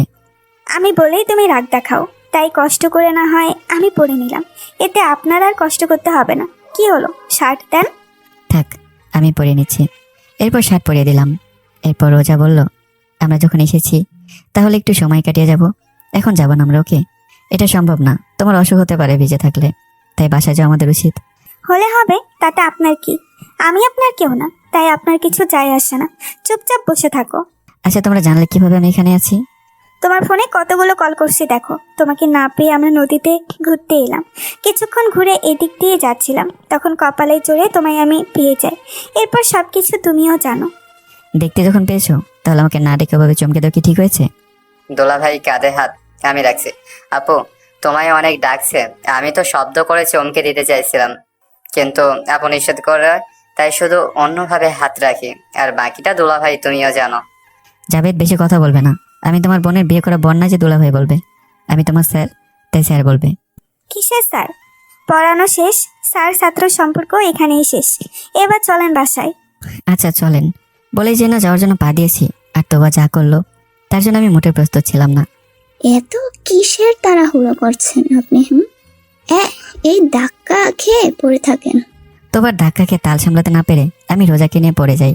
আমার নিচে রোজা পড়ে যায়, আর তার উপরে আমি। চোখে চোখ আটকে গেল, মুখের মাঝে সামান্য দূরত্ব। আমার গরম নিঃশ্বাস তার বুকে পড়ছে।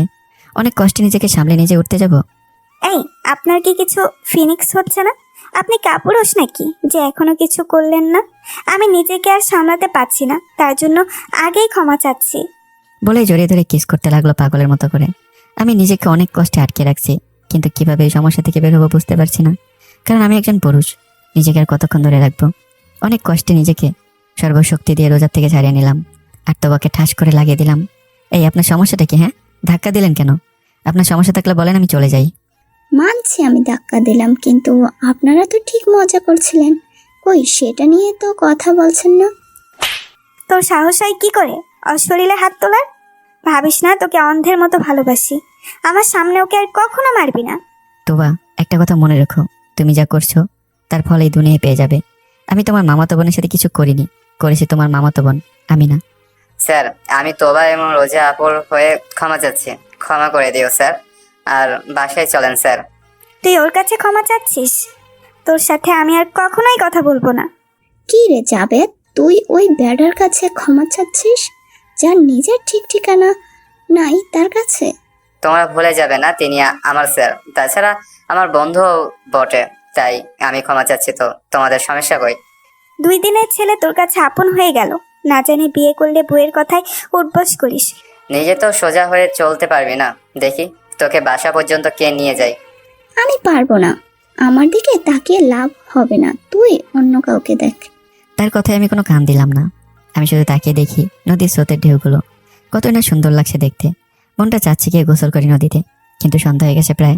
তাছাড়া পরার জন্য তেমন পোশাকও নেই। দেখ এবার কেমন লাগে। হয়েছে, তোকে কথা বলতে হবে না। আমার ব্যাপার আমি দেখে নিব, তুই কথা বলবি না হুট করে। এই শোনেন না, আমাকে একটু বাসা পর্যন্ত নিয়ে যাবেন প্লিজ। আমি পারবো না, আপনি অন্য কাউকে দেখেন, না হলে আপনার ভাইকে বলেন। আমার ভাই আমার পরে ছিল না, আপনি ছিলেন। যেটুকু হেঁটে বাসায় যেতে পারতাম সেইটুকুও তো আর বেঁচে নেই। প্লিজ নিয়ে চলেন। আমি আর কথা বেশি বাড়ালাম না, কোলে নিয়ে হাঁটতে লাগলাম। কিছু দূর যাওয়ার পর তোমার গালে তো দেখি হাতের দাগ স্পষ্ট বুঝতে পারছি। সরি, আসলে বুঝতে পারিনি আমি এত জোরে লাগবে। আচ্ছা দাঁড়াও, আমি তার প্রতিদান দিচ্ছি। বলতে না বলতে কিস করতে লাগলো। আমার অবস্থা এমন, না পারছি কিছু বলতে, না পারছি সহ্য করতে। কিছুক্ষণ পরে রোজা আবার বলল, এবার আশা করি কিছুটা হলেও তোমার শান্তি হয়েছে। এবার আমি মুখ খুলে বললাম, আমার শান্তি তখন হবে যখন আমি তোমার গালে ওইভাবে একটা ঠাস করে একটা থাপ্পড় মারতে পারবো। আর এতে তো তোমার লাভ হয়েছে, আমার না। তোমাকে আমি ঘৃণা করি। আচ্ছা তুমি তাহলে আমার গালে একটা ঠাস করে মারো, তাও তোমার শান্তি হোক। আমায় নামিয়ে দাও। ঘৃণা করো, সমস্যা নেই, আমি তোমাকে ছেড়ে দিচ্ছি না। আমি তোমার শেরও হয়ে আছি সব সময়। কি হলো স্যার, এত ধরে হাঁটলে চলবে? এত ধীরে হাঁটলে তো সকাল হয়ে যাবে। তোর সমস্যা কই? তুই গিয়ে বসে থাক বাসায়। তাছাড়া তোর স্যারের সাথে আমিও যাচ্ছি। আমায় নিয়ে আর কত চলে যাবে? তোরা সকালে আসিস, আমরা গিয়ে বসে থাকি। বাই। কি হলো, নামিয়ে দাও। আমায় তুমি ঠাস করে গালে মারবে বলে মেরে শান্তি পেলে? মারো। আমার মরার ইচ্ছে নাই, আর ছায়া কিন্তু অন্ধকারে হারিয়ে যায়, সেটা জানা আছে তো? ছায়া অন্ধকারে হারিয়ে যেতে পারে, কিন্তু অন্ধকারে আমি আর কাছে আসতে পারি। কি বলতে চাইছি বুঝতে পারছো নিশ্চয়ই? আমি কিছু বললাম না। আমি তো সব কিছু বুঝতে পারছি। জানি না তুমি কোন উপায় দিয়ে আমার গলায় ঝুলে পড়বে। আমি চাইবো তুমি অন্য কারো গলায় ঝুলে পড়তে, যাতে করে আমার কষ্টের ভাগিদার না হতে হয়। আমায় পেলে শুধু আমার কষ্ট পাবে, তাছাড়া কিচ্ছু পাবে না। না পাবে শাশুড়ি শ্বশুরের ভালোবাসা, না পাবে আমার মনে জায়গা করে নিতে। চাই না আমি আমার জীবনে এমন কেউ আসুক, চাই না কারো ভালোবাসা। আমি যেমন আছি আলহামদুলিল্লাহ ভালো আছি, লাগবে না কারো আদর ভালোবাসা। এই কথা বলো, এইভাবে চুপচাপ থাকলে ভালো লাগে না। তাছাড়া কি এত ভাবছো? সবকিছু তো বলা যাবে না, কি করে কি বলবো। হ্যাঁ পেয়েছি, আসলে আমার ভাতিজির কথা মনে পড়েছিল, তাই একটু মন খারাপ। কেন দেখা করতে গেছিলে? কি হলো সেটার? তুমি কিভাবে জানলে? তোমায় ভালোবাসি, তোমার ভালো মন্দ সবকিছু তো জানতে হবে, তাই আমিও জানছি। এখন বলো দেখি, হয়নি মাহির সাথে? না, দেখা হয়নি। জানেন আমি এতদিন পর ওখানে গিয়েছিলাম কেন? আসলে আমি মাহি আর আপুর জন্য গিয়েছিলাম। আপনি তো আপুকে বুঝতে পারছেন না। আমি আপু হলো তোমার ভাবি, তোমার বোন নাই, তাই আপু বলো। তাছাড়া আমি তোমার সব কিছু জানি, হয়তো হাতে গোনা কিছুটা জানি না, সেটা না হয় বিয়ে করে জেনে নিব। আপনি এমন কেন? কই কথা হয় আর কই থেকে বিয়ে নিয়ে চলে আসলো? এত বিয়ে করার শখ? বিয়ে করার শখ না, কিন্তু শখের মানুষের সাথে বিয়ে করা হচ্ছে পুরো পৃথিবী জয় করার সমান। রাখেন আপনার ডায়লগ আপনার কাছে, আমরা চলে আসছি, এখন নামেন। ওকে যান। এটা কিন্তু ঠিক হলো না। তাহলে ওই গালেও দিতে হবে নাকি? আচ্ছা তাহলে এগিয়ে দাও, কিস করছি। এই পড়ে যান কেন? এত কথা বলতে নিষেধ করছি না, তাও কেন এত কথা বলেন? দাঁড়িয়ে থাকতে পারছি না, তাই পড়ে যাচ্ছি। আপনি যদি একটু কোলে করে আমায় রুমে দিয়ে আসতেন খুব ভালো হতো। আপনার কথা কিছুই বুঝি না। এই আপনি এই তুমি, যে কোনো একটা ব্যবহার করলে কি হয়? এটা আমার পার্ক না যে তুমি করে বলবো, এটা আমার বাসা। এখানে হয় স্যার, না হয় আপনি। আপনার খুব বুদ্ধি আছে দেখছি। এরপর আমি গিয়ে রোজার রুমে গিয়ে রেখে আসি এবং আন্টিকে সবকিছু জানিয়ে দেই। আমার পক্ষে তো আর জামা কাপড় পরিবর্তন করা সম্ভব না। এরপর নিজের রুমে এসে নিজের জামা কাপড় পরিবর্তন করে নিলাম। রাতে খাবার খাওয়ার সময় বাঁধলো আরেক ঝামেলা। ঝামেলাটা হচ্ছে, আমরা সবাই মিলে খাবার খাচ্ছি, হঠাৎ আঙ্কেল জানতে চাইলো কিভাবে রোজা ভিজে গেছিল। বাবা আসলে হয়েছে যে আঙ্কেল আমি বলছি সবকিছু, তারপর আমি খুলে বললাম। এরপর বলো, তোমার স্যার হয় হোক, তোমার দুলাভাইলা যে মজা করবে, এক্ষুনি ক্ষমা চাও, যাও ক্ষমা চাও। আঙ্কেল রোজা আমার ছোট বোনের মতো, ও একটু এমন মজা করবে এতে কিছু মনে করিনি। বাদ দাও রোজা, তোমায় ক্ষমা চাইতে হবে না। ক্ষমা না চাইলেও চলবে, কিন্তু অন্তত একটা ধন্যবাদ তো দিতে পারতো, সেটাও তো দিল না। ও মা, তাই নাকি মামুনি? তুমি তাহলে অকৃতজ্ঞ? তোমার শাস্তি হলো নিজের হাতে সবাইকে খাওয়াতে হবে। সবাইকে পারবো না, কিন্তু একজনকে পারবো। কাকে খাওয়াতে হবে সেটা বলো। যেহেতু তোমার জীবন তোমার স্যার বাঁচিয়েছে, তাই সেটা দাবিদার তোমার স্যার। ম্যাগ না দেখতেই পান হচ্ছে মনে হয়, এটা কেমন কথা হলো? তাহলে তো দেখি আজকে প্রবলেম, বৃষ্টি হবে, না থাকবে শব্দ, না থাকবে কোনো কষ্ট। দরকার নেই, আমার হাত আছে, কাউকে খাই দিতে হবে না, আমি নিজেই খেতে পারবো। আমার তো ভালো, আপনাকে খেতেও হবে না আর আমার শাস্তিও পেতে হবে না। ও কথা বলে চলবে না, তোকে শাস্তিও পেতে হবে আর তাসরিফও খাবার তোর হাতেই খাবে। আগে তোমার ছেলেকে রাজি করাও, আগে সে রাজি হোক, তারপরে না হয় আমি খাওয়াচ্ছি। তাসরিফ, আরে সমস্যা নাই, আমরাই। তাছাড়া রোজা তোমার ছোট বোনের মতোই তো, তুমিই বলে এখন খাবার খেতে সমস্যা কই? হ্যাঁ, ভাইয়ার তো বউ নাই, তাহলে সমস্যা কি ভাইয়া? বেটা জাবেদ, তুই আমায় ফাঁসিয়ে দিলি। তোর খবর পড়ানোর সময় করব। কোনো কিছু না বলেই হুট করে এক লোকমা খাবার মুখে ঢুকিয়ে দিল। কয়েকবার খাওয়ার পর দেখি অপলকভাবে তাকিয়ে আছে আমায়। হয়তো চোখ দিয়ে কথা বলতে চায়, কিন্তু আমি চোখ দিয়ে বলতে চাই না বলেই কথা হয় না। আমি যেন ঘরের মধ্যে না পড়ি, তাই চুপচাপ খাবার শেষ করে নিজের রুমে চলে আসলাম। এরপর বাটন ফোনে গেম খেলতে লাগলাম। কিছু সময় পরে রোজার রুমে গেলাম পড়ানোর উদ্দেশ্যে, কিন্তু লাভ হলো না। রোজাকে শুয়ে থাকতে দেখে বললাম, এই সময় শুয়ে আছেন কেন? কোনো সমস্যা হয়েছে নাকি? তাহলে ডাক্তার আনতেছি। আর হ্যাঁ, আজকে পড়তে হবে না। স্যার, আমি হয়তো আপনার কাছে মূল্যহীন মানুষ, কিন্তু আমি পড়াশোনা নিয়ে সিরিয়াস। হ্যাঁ, আমি মানছি তোমার প্রতি দুর্বল, কিন্তু হ্যাঁ, আমি একজন শিক্ষার্থীও। আচ্ছা শোনো, তোমায় আজকে কিছু কথা খুলে বলি কিভাবে তোমায় ভালোবাসলাম আমি যখন অনেকদিন পরে বাসায় আসি, আমার ভাইকে দেখে খুব রাগ হয়। পরবর্তীতে শুনি যে আমার ভাইটা নাকি তোমার মতো হতে চায়। আমি প্রথমে তোমায় দেখে আমার রক্ত মাথায় উঠে যায়, কিন্তু যত তোমার সম্পর্কে জানছিলাম ততই মুগ্ধ হয়ে যাচ্ছিলাম। একদিন তোমায় একজনের সাথে দেখি, সেদিন অনেক কষ্ট পাই। পরে জানতে পারি ওটা তোমার জিএফ। আমি অনেক কান্না করছিলাম, রবের কাছে অনেক দোয়া করছি, কিন্তু কখনো ভাবিনি তোমাদের সম্পর্কে ফাটল ধরবে এবং ওই ফাটলটা আমার জন্য হবে। এরপরে থেকে তোমাকে আমার কাছে আনতে অনেক নাটক সাজিয়ে আজ তুমি আমার সামনে, কিন্তু তোমার জন্য একটা জিনিস খারাপ লাগে, সেটা হচ্ছে তুমি বেকার। এতক্ষণ যখন রোজা কথাগুলো বলছিল আমি মন্ত্রমুগ্ধের মতো শুনলেও যখন বেকার শব্দ শুনলাম তখন বুকে ব্যথা করতে শুরু করে। কারণ এই একটা শব্দ আমার কাছ থেকে আমার বাবা মা, ভাই ভাবির আদর সব বঞ্চিত করেছে। এখন আমি তাদের বোঝা। রাগ করো না, আমি তোমার পাশে আছি। সফলতা দূরে হলেও, সঙ্গ দেওয়ার জন্য হলেও পাশে পাবে আমায়। নিজেকে সামলে নিয়ে আবার বললাম, হয়েছে, তুমি অসুস্থ, তুমি ঘুমাও, আমি কাল সকালে পড়াবো। আচ্ছা, তুমি একটা কথা রাখতে পারবে? আচ্ছা বলো দেখি, রাখতে পারবো কিনা। তুমি চাইলেই পারবে। কথাটা হচ্ছে তুমি কথা দাও হারিয়ে যাবে না। তাহলে আমি কথা দিচ্ছি, পড়াশোনা অনেক ভালো করে করব। বুঝতে পারছি হয়তো হারানোর ভয় ঢুকে গেছে অন্তরে, তাই এমন করছে। যখন নতুন ছেলে মেয়ের সাথে কথা হয় তখন আমায় ভুলেই যাবে। মিথ্যা সান্ত্বনা দিতে তো আর দোষ নেই। আচ্ছা ঠিক আছে, আমি কথা দিলাম আমি হারিয়ে যাব না। সেটা যে কোনো পরিস্থিতিতে, মানে সাইরা আপু যদি আবার ফিরে আসতে চায় তাও তার সাথে যেতে পারবে না, মনে যেন থাকে। হারিয়ে যাওয়া জিনিসে আর ছেড়ে যাওয়া জিনিসে অনেক তফাৎ আছে। হয়তো আমি গরিব বা বেকার, কিন্তু তার তো টাকার অভাব নেই, তাই টাকাওয়ালা ছেলে লাগবে। যাই হোক, তুমি এটা নিঃসন্দেহে মাথায় ঢুকিয়ে নাও। সাইরা কখনো ফিরে আসতে চাইলে ফিরতে পারবে না। আচ্ছা তাহলে এখন তুমি ঘুমাও আর আমিও ঘুমাই। আচ্ছা ঠিক আছে। রোজা 3 দিনে সুস্থ হয়ে গেল। এই 3 দিনে 1 ঘন্টার জন্য তার সামন থেকে যেতে পারিনি। আজ 3 দিন পর একসঙ্গে নাস্তা করছিলাম সবাই মিলে। হঠাৎ করে রোজা বলে উঠলো, বাবা, আমি আর একা কলেজে যেতে পারবো না, তুমি আমায় রেখে কাজে যাবে। কেন তোকে রেখে কাজে যাবে? তোর বাবার একার কোম্পানি নাকি যে যা ইচ্ছে করবে? মনে রাখিস, তোর বাবা এবং তোর বাবার বন্ধুর কোম্পানি। তোমরা বুঝতে পারছো না কেন? রাস্তায় অনেক ছেলেরা বাজে কথা বলে, আমি তো আগেও বলছি তোমাদের, কিন্তু কোনো গুরুত্ব দাও না তোমরা। ঠিক আছে, আজ থেকে তোকে তাসরিফি নিয়ে যাবে এবং নিয়ে আসবে। এবার খুশি তো? কি বলবো বাবা, আমি অনেক খুশি, বাসায় প্রকাশ করার মতো না। তাহলে আমি কেন বাদ যাব? আমিও একা যাব না, মেয়েরা বাজে কথা বলে আমাকে নিয়ে। তাহলে এক কাজ করিস, তাদের প্রপোজ করে দিস, আর তোর সামনে আসবে না।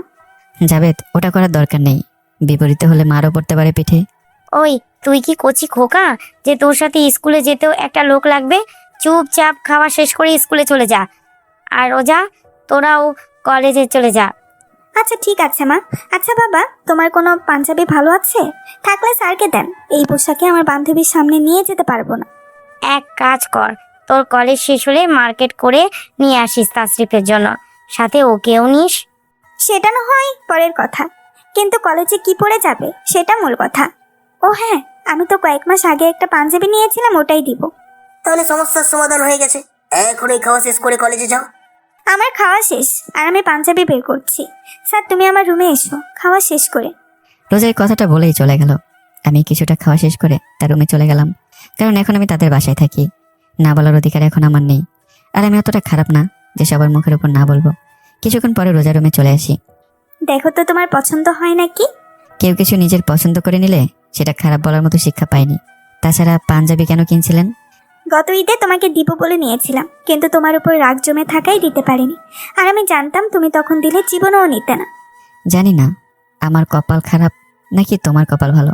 যাই হোক, ওটা বাদ দাও, চলো কলেজে। পাঞ্জাবিটা পরেন, ম্যাচিং শাড়ি পরতে তো হবে, তাহলে দুজনকে খুব সুন্দর লাগবে। বোরখা আমার পছন্দ, শাড়ি পরা মানুষ আমার পছন্দ না। এখন তুমি কি করবে সেটা তোমার ইচ্ছা। থাক, আর শাড়ি পরতে হবে না। আমি নিজেও শাড়ি পরতে পারি না, সোজা করে বললেই হয় বোরখা পরতে। কিন্তু হ্যাঁ, বাসর ঘরে আমি তোমাকে দিয়ে শাড়ি পরিয়ে নিব, তুমি দেখে নিও। সেটা না হয় সময়ের হাতেই ছেড়ে দাও, দেখা যাবে কি হয় আর কি না হয়। আমার বরের প্রতি পূর্ণ বিশ্বাস আছে, তুমি হবে আমার স্বামী। যদি না হতে তাহলে এতদিনে বিয়ে হয়ে যেত।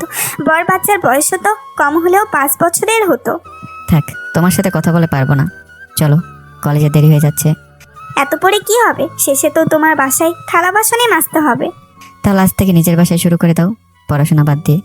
পারবো না, কারণ আমি ফ্রিতে কাজ করি না। তোমার বাসায় কাজ করলে প্রতিটা কাজের হিসাব গুনে গুনে নেব তোমার কাছ থেকে। আচ্ছা বাদ দাও, কলেজে চলো। এরপরে আমরা চলে আসলাম বাইরে। আমি জানি না কোন কলেজে পড়াশোনা করছে, তাই রোজাকে বললাম, রোজা তোমার কলেজের নাম কি? রিক্সায় যাব না, হেঁটে যাব এবং তোমার হাত ধরে। কলেজের নাম এটা। মজা করো না তো, সত্যি করে বলো। আসলে এই কলেজে, তোমার কলেজে না, এটা আমার কলেজ। হাত দাও তোমার। সরি, আমি দেব না। ভালো করে বলছি, হাত দাও, না হলে চিৎকার করে রাস্তায় লোক জড়ো করবো। মুহূর্তে আমার হাত দিয়ে দিলাম, কারণ আমি জানি আমার কথা এখানে 1000টা পুরুষ থাকলে বিশ্বাস করবে না, কিন্তু রোজারটা একজন অবিশ্বাস করবে না। এরপরে বলে মেয়েদের নাকি পুরুষ শুধু ব্যবহারই করে। সরি ভয় দেখানোর জন্য। আমি তো প্রথমে ভালো করেই বলছিলাম যে তোমার হাত দিতে, তখন দিলে ভয় আর দেখাতাম না। রোজার মুখের দিকে তাকিয়ে আবার নিচের দিকে তাকিয়ে ভাবলাম, মেয়েদের আলো কি দিয়ে তৈরি করেছে। এদের হাসলেও ভালো লাগে, কান্না করলেও ভালো লাগে, আর রাগলে তো মাশাআল্লাহ। এক পলক তাকিয়ে দেখি রোজার মুখে এক বিশ্ব জয় করা খুশি। অত কিছু ভাবতে হবে না, আমি অল্পতেই খুশি হয়ে যাই। আমার দামি কিছু লাগবে না, তুমি সঙ্গ দিলেই চলবে। তুমি আমার কাছে অমূল্য সম্পদ। কলেজে চলে আসছি, এবার আমায় যেতে দাও, তুমি কলেজে যাও। কি বলো? চলে আসছি, সবে মাত্র বাসা থেকে বের হলাম, আর এত তাড়াতাড়ি চলে আসলাম। আচ্ছা কলেজের ভেতরে চলো, তোমায় আমার বান্ধবীদের সঙ্গে পরিচয় করিয়ে দিব। আমি পরিচিত হতে চাই না, তুমি যাও কলেজে, সময় হলে ফোন দিও, নিতে চলে আসবো। তুমি সোজা কথা শুনবে না, তাই তো দিব একটা জোরে চিৎকার। রোজা টানতে টানতে কলেজের ভেতর নিয়ে এলো এবং ওর বান্ধবীর সাথে পরিচয় করে দিতে লাগলো। এ হচ্ছে ঈশিতা, আর ও হচ্ছে সাইমা। হাই ভাইয়া, কেমন আছেন? কি ব্যাপার ভাইয়া, কথা বলো না কেন? আলহামদুলিল্লাহ ভালো আছি। আমি সবার সাথে কথা বলতে পছন্দ করি না। সেটার জন্য তো পরিচয় করিয়ে দিলাম, না হলে জীবনেও পরিচয় করিয়ে দিতাম না। ও, তার মানে আমার প্রতি এত বিশ্বাস? তাহলে তোমার বিশ্বাসে আঘাত করতে হবে দেখছি। দেখো কিভাবে অভিনয় করতে হয়। এবার তুমি আমায় চিনবে। সাইমা, তোমার নাম্বার কি পাওয়া যাবে? নাম্বার দিয়ে কি হবে? কি আর হবে, তোমায় রাতে ফোন দিয়ে প্রেম করতাম, তোমায় পছন্দ হয়েছে আমার। তুমি চলো ডালে ডালে, আর আমি চলি পাতায় পাতায়। তুমি কি ভাবছো এদের সাথে নাটক করবে আর আমি কষ্ট পেয়ে ছেড়ে চলে যাব তোমাকে? তাহলে তুমি বোকামি করছো। সায়রা তার ফুফাতো ভাইয়ের সাথে প্রেম করে, আর ঈশিতা বিবাহিত। তার মানে জেনে শুনে আমায় পরিচয় করে দিল। বাবা, কি সুন্দর সিনেমা হলো আমার সাথে। কি বিড়বিড় করছো? আর কি সাইমা আর ঈশিতা, তোরা জানিস তো আমি একজনকে ভালোবাসতাম, সেটা এই বেচারা। অনেক কষ্টে নিজের কাছে রাখছি। আর হ্যাঁ, আমার নতুন প্রাইভেট স্যার। দেখিস প্রাইভেট কিছু জানো আবার ওপেন না হয়ে যায়, তাহলে বুঝতে পারছিস কি হবে। মুখ সামলে কথা বল, ভুলে যাব তোরা আমার বান্ধবী। মজা করবি ঠিক আছে কর, কিন্তু ওর চরিত্র নিয়ে একটাও বাজে কথা শুনতে চাই না। তোর বিয়ে হয়েছে, তোর প্রাইভেট কিছু ওপেন হতে পারে, কিন্তু আমি বা আমার বিয়ে করিনি, তাই মুখে লাগাম দে। আর তুমি এখন যাও। আর সরি ঈশিতার ব্যবহারের জন্য। আচ্ছা ঠিক আছে, আমি যাচ্ছি। আর হ্যাঁ, তোমার বান্ধবীকে বলিস এই কথাটা। দেহের চাহিদা থাকতে পারে, কিন্তু কষ্ট নিয়ে চলার সময় চাহিদার কথা আর মাথায় আসে না। মাথা তো দূরের কথা, মনেও আসে না। শুধু শয়তানের কারণে আসতে পারে। বিয়ে করেছেন, ভালো কাজ করেছেন, কিন্তু গোপন কিছু ওপেন করতে নাই। কষ্ট পেলে ক্ষমা করবেন। আল্লাহ হাফেজ। আর এক মুহূর্ত দেরি না করে চলে আসলাম বাসায়। এভাবে চলে গেল 3টা মাস। এর মধ্যে জাবেদ এবং রোজার পরীক্ষাও শেষ হয়ে গেছে। এর মধ্যে আমি মাহিকে চোরের মতো দেখতাম। আপুর ফোনের মাধ্যমে কথা হতো, কিন্তু চোখে দেখলে মনটা শান্ত হতো। এখনো কোনো কাজ করি না। আঙ্কেল আন্টি আমায় কাজও করতে দেবে না। আজ দুপুরে খাওয়ার সময় রোজা বলে উঠলো, বাবা বাসায় আর ভালো লাগছে না, কোথাও ঘুরতে যাব। আর কত বাসায় থাকবো? সামনে তোমার ভার্সিটির পরীক্ষা আছে তো, তাহলে কিসের এত ঘোরাঘুরি? হ্যাঁ, তাসরি, ওকে বোকানা ঘোরাতে নিয়ে যাওয়াই উচিত। বড় সময় নাও পেতে পারো। আচ্ছা মামুনি, কই ঘুরতে যাবে? কক্সবাজারে সমুদ্র সৈকতে যাব। আচ্ছা, যখন যাবি তো, কিন্তু কে কে মিলে যাবি সেটা বল, শুনি আমরা। ইচ্ছে তো ছিল একা যাওয়ার, কিন্তু একা যাওয়া ঠিক হবে না। আমার সাথে যাবে, তার তোমরা চাইলে স্যার যাবে। তোমরা তিনজন রেডি হয়ে নাও আজকে। হ্যাঁ, তোমাদের যাওয়ার ব্যবস্থাও আমি করছি। তাহলে স্যার যাবে? তাসরিফ তো যাবে, তোরা ছোট মানুষ, কিছু হয়ে গেলে সামলাবি কিভাবে? কেন, আপু তো আছে ঝামেলা করার জন্য। যাবে, তুই কিন্তু বেশি বকছিস। চুপ কর তুই, না হলে তোর যাওয়া বন্ধ। এত কথা না বলে তোমরা রেডি হয়ে থাকো আর খাওয়া শেষ করো। আচ্ছা আঙ্কেল, তুমি কেন সবসময় খাবার শেষ করতে বলো? এটা তো আন্টির কাজ। আমি খাবার নষ্ট করা পছন্দ করি না, আর তোমার আন্টিকে আমি শাসন করি যাতে খাবার নষ্ট না হয়। তাহলে এই কারণ।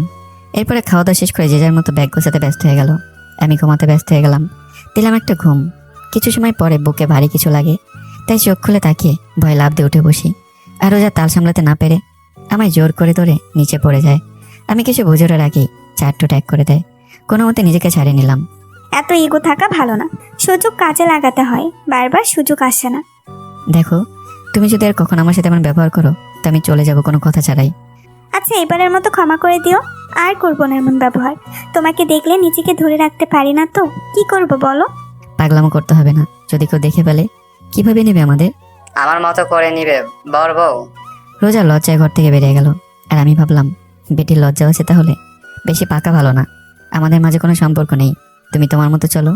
দেখেন স্যার, আমি আমার বোনের চোখে পানি দেখতে পারবো না। হ্যাঁ, আমি ছোট, কিন্তু আমি চাই না আমার বোন কান্না করুক। তোমার জন্য দরকার হলে তোমাদের সব ব্যবস্থা আমি করে দেব, তাও আমার বোনের চোখে পানি দেখতে পারবো না। জাবেদ, আবেগ দিয়ে দুনিয়া চলে না। আবেগ যখন দুয়ারে, ভালোবাসা তখন জানালা দিয়ে পালাবে। এটা এমনি এমনি প্রবাদ হয়নি। আমার বোন আর যাই হোক কখনো টাকার জন্য তোমাকে ছেড়ে যাবে না। একটা কথাই বলবো, স্যার পারলে আমার বোনকে বিয়ে করে নিও। বিকেল আমরা সবাই কক্সবাজারের উদ্দেশ্যে রওনা দিলাম। কিছু দূর যাওয়ার পরে রোজা আমার কাঁধে মাথা রেখে ঘুমিয়ে গেছে। আমি যে কখন ঘুমিয়ে গেছি বুঝতে পারিনি। হঠাৎ করে কারোর সাথে যে দেখা হবে বুঝতে পারিনি। আজ দেখা না হলেও চলতো তার সাথে। কি রে, তুই এই বাসায় কি করিস? আর ওই মেয়েটা কে, যার সাথে সারা রাত লেপ্টে ছিলি? লেপ্টে থাকবা, মাখামাখি অবস্থায় থাক। আপনার সমস্যা কোথায়? ভাইয়ের শালের মতোই থাকেন। দেখছি সবকিছু খবর রাখো। তা কে হয় তাসরিফ তোমার? আমার ভবিষ্যতে বর আপনার সমস্যা? এই, আপনার সমস্যা কি বলেন তো আপু? আমাদের সাথে কথা বলতে কে বলেছে? কানের নিচে একটা দিলে ঠিক হয়ে যাবে। সম্মান দিয়ে কথা বলো। সবাইকে সম্মান আমি দেই না। আপনি তো তাশরিফ ভাইয়ের সম্মান দিচ্ছেন না। এই মেয়ে, তোমাদের সমস্যা কি? ঝগড়া করো কেন? দেখেন না, গায়ে পড়ে ঝগড়া করছে। আমি তো মেয়েকে চিনি না পর্যন্ত। আপু, আপনার নাম কি? এই মেয়ে, তুমি ওদের সাথে লাগছো কেন? নিজের কাজে যাও। আমার খেয়ে দিয়ে কাজ নেই তো যে রাস্তায় লোকের সাথে ঝগড়া করব? এই ফারহাদ, চলো এখান থেকে। আমি অবাক হলাম ফারহাদ নাম শুনে। কারণ ফারহাদ নাকি ওকে রেপ করেছিল, আর ওটা কাউকে বলেনি, শুধু আমায় বলেছে, যাতে আমি গলে যাই তার উপর। আমার মাঝে একটা প্রশ্ন ঘুরপাক খাচ্ছে, তাই কোনো কিছু না ভেবে বলে দিলাম, আচ্ছা এটা কি সেই ফারহাদ যে তোকে রেপ করছিল? মুখ সামলে কথা বল তুই। তুই জানিস আমরা বিবাহিত। উল্টোপাল্টা কথা কম বলবি। আমি তাসফিয়ার দিকে না তাকিয়ে ফারহাদের দিকে তাকিয়ে বুঝতে পারলাম সবকিছু গলা জোরে। তাই একটু বাজে দেখবো বলে বললাম, আচ্ছা তাহলে বিয়ের কাগজপত্র দেখাতো, দেখি কেমন পারিস তোরা। কথাটা বলে ফারহাদের দিকে তাকালাম। এই, তোর সমস্যা কই? আমাদের জীবন আমরা যেমন ভাবে পারি কাটাবো, তাতে তোর কি? ভাইয়া, দেহের দরকার হলে পতিতা মেয়েদের মেটান বা বিয়ে করে মেটান, কিন্তু আপনি যার সাথে করছেন তার বোন আমার ভাবি হয়। তাহলে তো তুইও সুযোগ বুঝে ওর বোনকে। তোর মতো জানোয়ার আমি না, এসে থাকলে তোর আগেই অনেক ভোগ করতে পারতাম। আর তুই ভুল মানুষকে নিয়ে কথা বলছিস। আমি ওনাকে নিজের বোন ভাবি, আর তুই এই নোংরা কথা বলছিস। ইচ্ছে করছে তোকে এখানে শেষ করে দিই, দূর হয় এখান থেকে বলে ধাক্কা দিয়ে ফেলে দিলাম। এর ফল কিন্তু ভালো হবে না। তোকে আমি দেখে নিব সময় হলে। আপনার সামনে আছে আপু, দেখে নেন, পরে কিন্তু আমার বর হলে দেখতে দিব না। ভাইয়া, অনেক হয়েছে, এখন চলো হোটেলে গিয়ে রেস্ট করতে হবে। হ্যাঁ চলো বলে চলে আসলাম হোটেলে। রুম দুইটা, একটা জাবেদ আর আমি, অন্যটায় রোজা। বিকেল পর্যন্ত রেস্ট নিয়ে কাটিয়ে দিলাম। বিকেলে সমুদ্রে ঘুরতে এলাম। হঠাৎ করে রোজা বলল, আচ্ছা তোমার কি পছন্দ করে না, মানে পাহাড় নাকি সমুদ্র? সমুদ্র ভালো লাগে, কিন্তু আমার পাহাড়ের গাছগাছালি, পশু পাখি আর মেঘ অনেক বেশি ভালো লাগে। দেখ আপু, দেখ, স্যার আমার দিকে, তোর দিকে না। সমুদ্র ভালো, শুধু তোর লাগে, আমাদের না। হয়েছে হয়েছে তোর ডায়লগ। চলো সমুদ্রে গোসল করি, আমার অনেক ইচ্ছে ছিল আজ পূর্ণ করব। এক্সট্রা কাপড় নেওয়া হয়নি, তাই আজকে গোসল করো না, কাল গোসল করো, আমিও করব। তোমার কথা রাখতে পারি যদি তুমি আমার সাথে হাত ধরে বালির উপর হাঁটো তো। তুমি কি চাও তোমার সব কিছুকে বুঝতে পাক? যদি চাও তো গিয়ে গোসল করো, আমার কি সমস্যা? আমার টাকা পড়েনি। ওকে ফাইন, আমি গেলাম গোসল করতে, তুমি দাঁড়িয়ে থাকো শুধু। ভাইয়া হাত ধরলে সমস্যা কই? প্লিজ ভাইয়া রাজি হয়ে যান, না হলে সত্যি আপু গোসল করবে। তাড়াতাড়ি করেন স্যার। ওকে ওকে রোজা, গোসল করতে হবে না, ফিরে আসো, আমি হাত দিচ্ছি, চলে আসো। সত্যি বলছো তো? সত্যি সত্যি, 3 সত্যি। এবার ফিরে আসো। ওকে যাচ্ছি, তুমি ওখানে দাঁড়িয়ে থাকো, কিছুক্ষণের মধ্যেই চলে আসলো। এবার দাও তোমার হাত। আচ্ছা এই নাও, বলে নিজের হাতে এগিয়ে দিলাম। আমার হাত পেয়ে দেখলাম বেচারা পাগল হয়ে গেছে। আমি হুট করে একটা প্রশ্ন করলাম, আচ্ছা তুমি এমন কেন? তোমায় না বলেছি এমন করবে না, তাও কেন এমন করো? কি করব বলো, তোমায় অনেক ভালোবাসি, কিন্তু তুমি বুঝতে চাও না। একবার ভাবি সাইরা আপু তোমায় ঠকিয়ে ভালো করছে, তো অন্যবার ভাবি ওই ডাইনির জন্য আমায় তুমি বিশ্বাস করতে পারছো না। কিন্তু হ্যাঁ, আমি কথা দিচ্ছি সব সময় তোমার পাশে থাকবো, নিজের জীবন দিয়ে হলেও তোমার পাশে আমি আছি। নিজেকে অনেক কষ্টে সামলে নিলাম, আবেগ তো আমারও আছে, কিন্তু চাই না কেউ আমার আবেগ নিয়ে খেলুক। আর আমি চাই না রোজা তোমার মা বাবা স্বপ্ন নিয়ে খেলা করতে। তুমি বাস্তবতা বোঝো না, কিন্তু আমি তো বুঝি, চাইলে সবকিছু সম্ভব না। একটা দীর্ঘ শ্বাস ফেললাম। এই সময়ও তোমায় কষ্ট পেতে হবে? একটা জায়গায় ঘুরতে আসছো মনের কষ্ট কমাতে, আমি মূলত তোমার জন্য এখানে আসলাম যাতে তোমার মনের কষ্ট একটু হলেও কমে, কিন্তু তুমি তো দেখি আগের মতোই মলিন হয়ে আছো। জানি না কিভাবে যে বুঝতে পারে আমি কষ্ট পাই বা কষ্টে আছি। কি করব ভেবে না পেয়ে আমি চুপ হয়ে থাকলাম।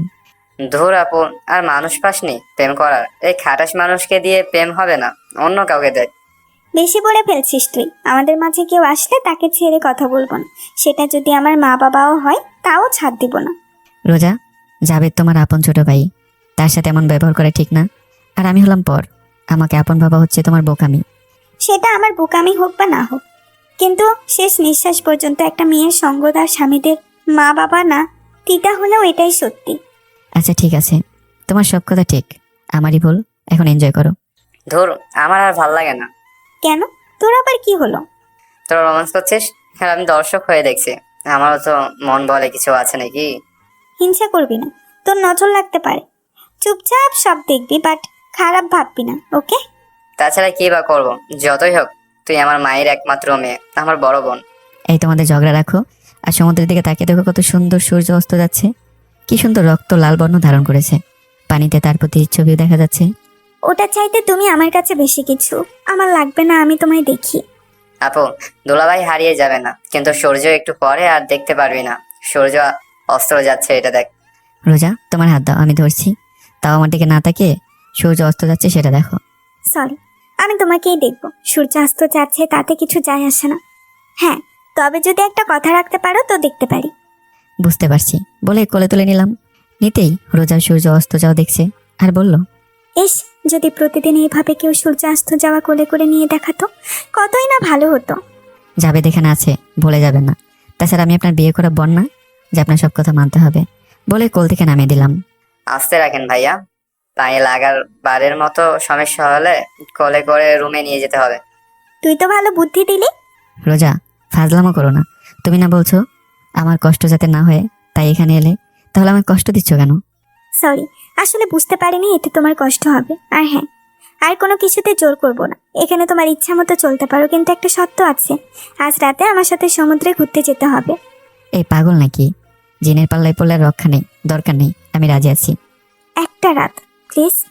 কিন্তু রাতে ঠিক হবে না। তাহলে আমি গেলাম গোসল করতে, তুমি দেখো দাঁড়িয়ে দাঁড়িয়ে। এই যেতে হবে না, এখন গোসল করে অসুস্থ হয়ে যাবে। তাহলে তুমি রাখি।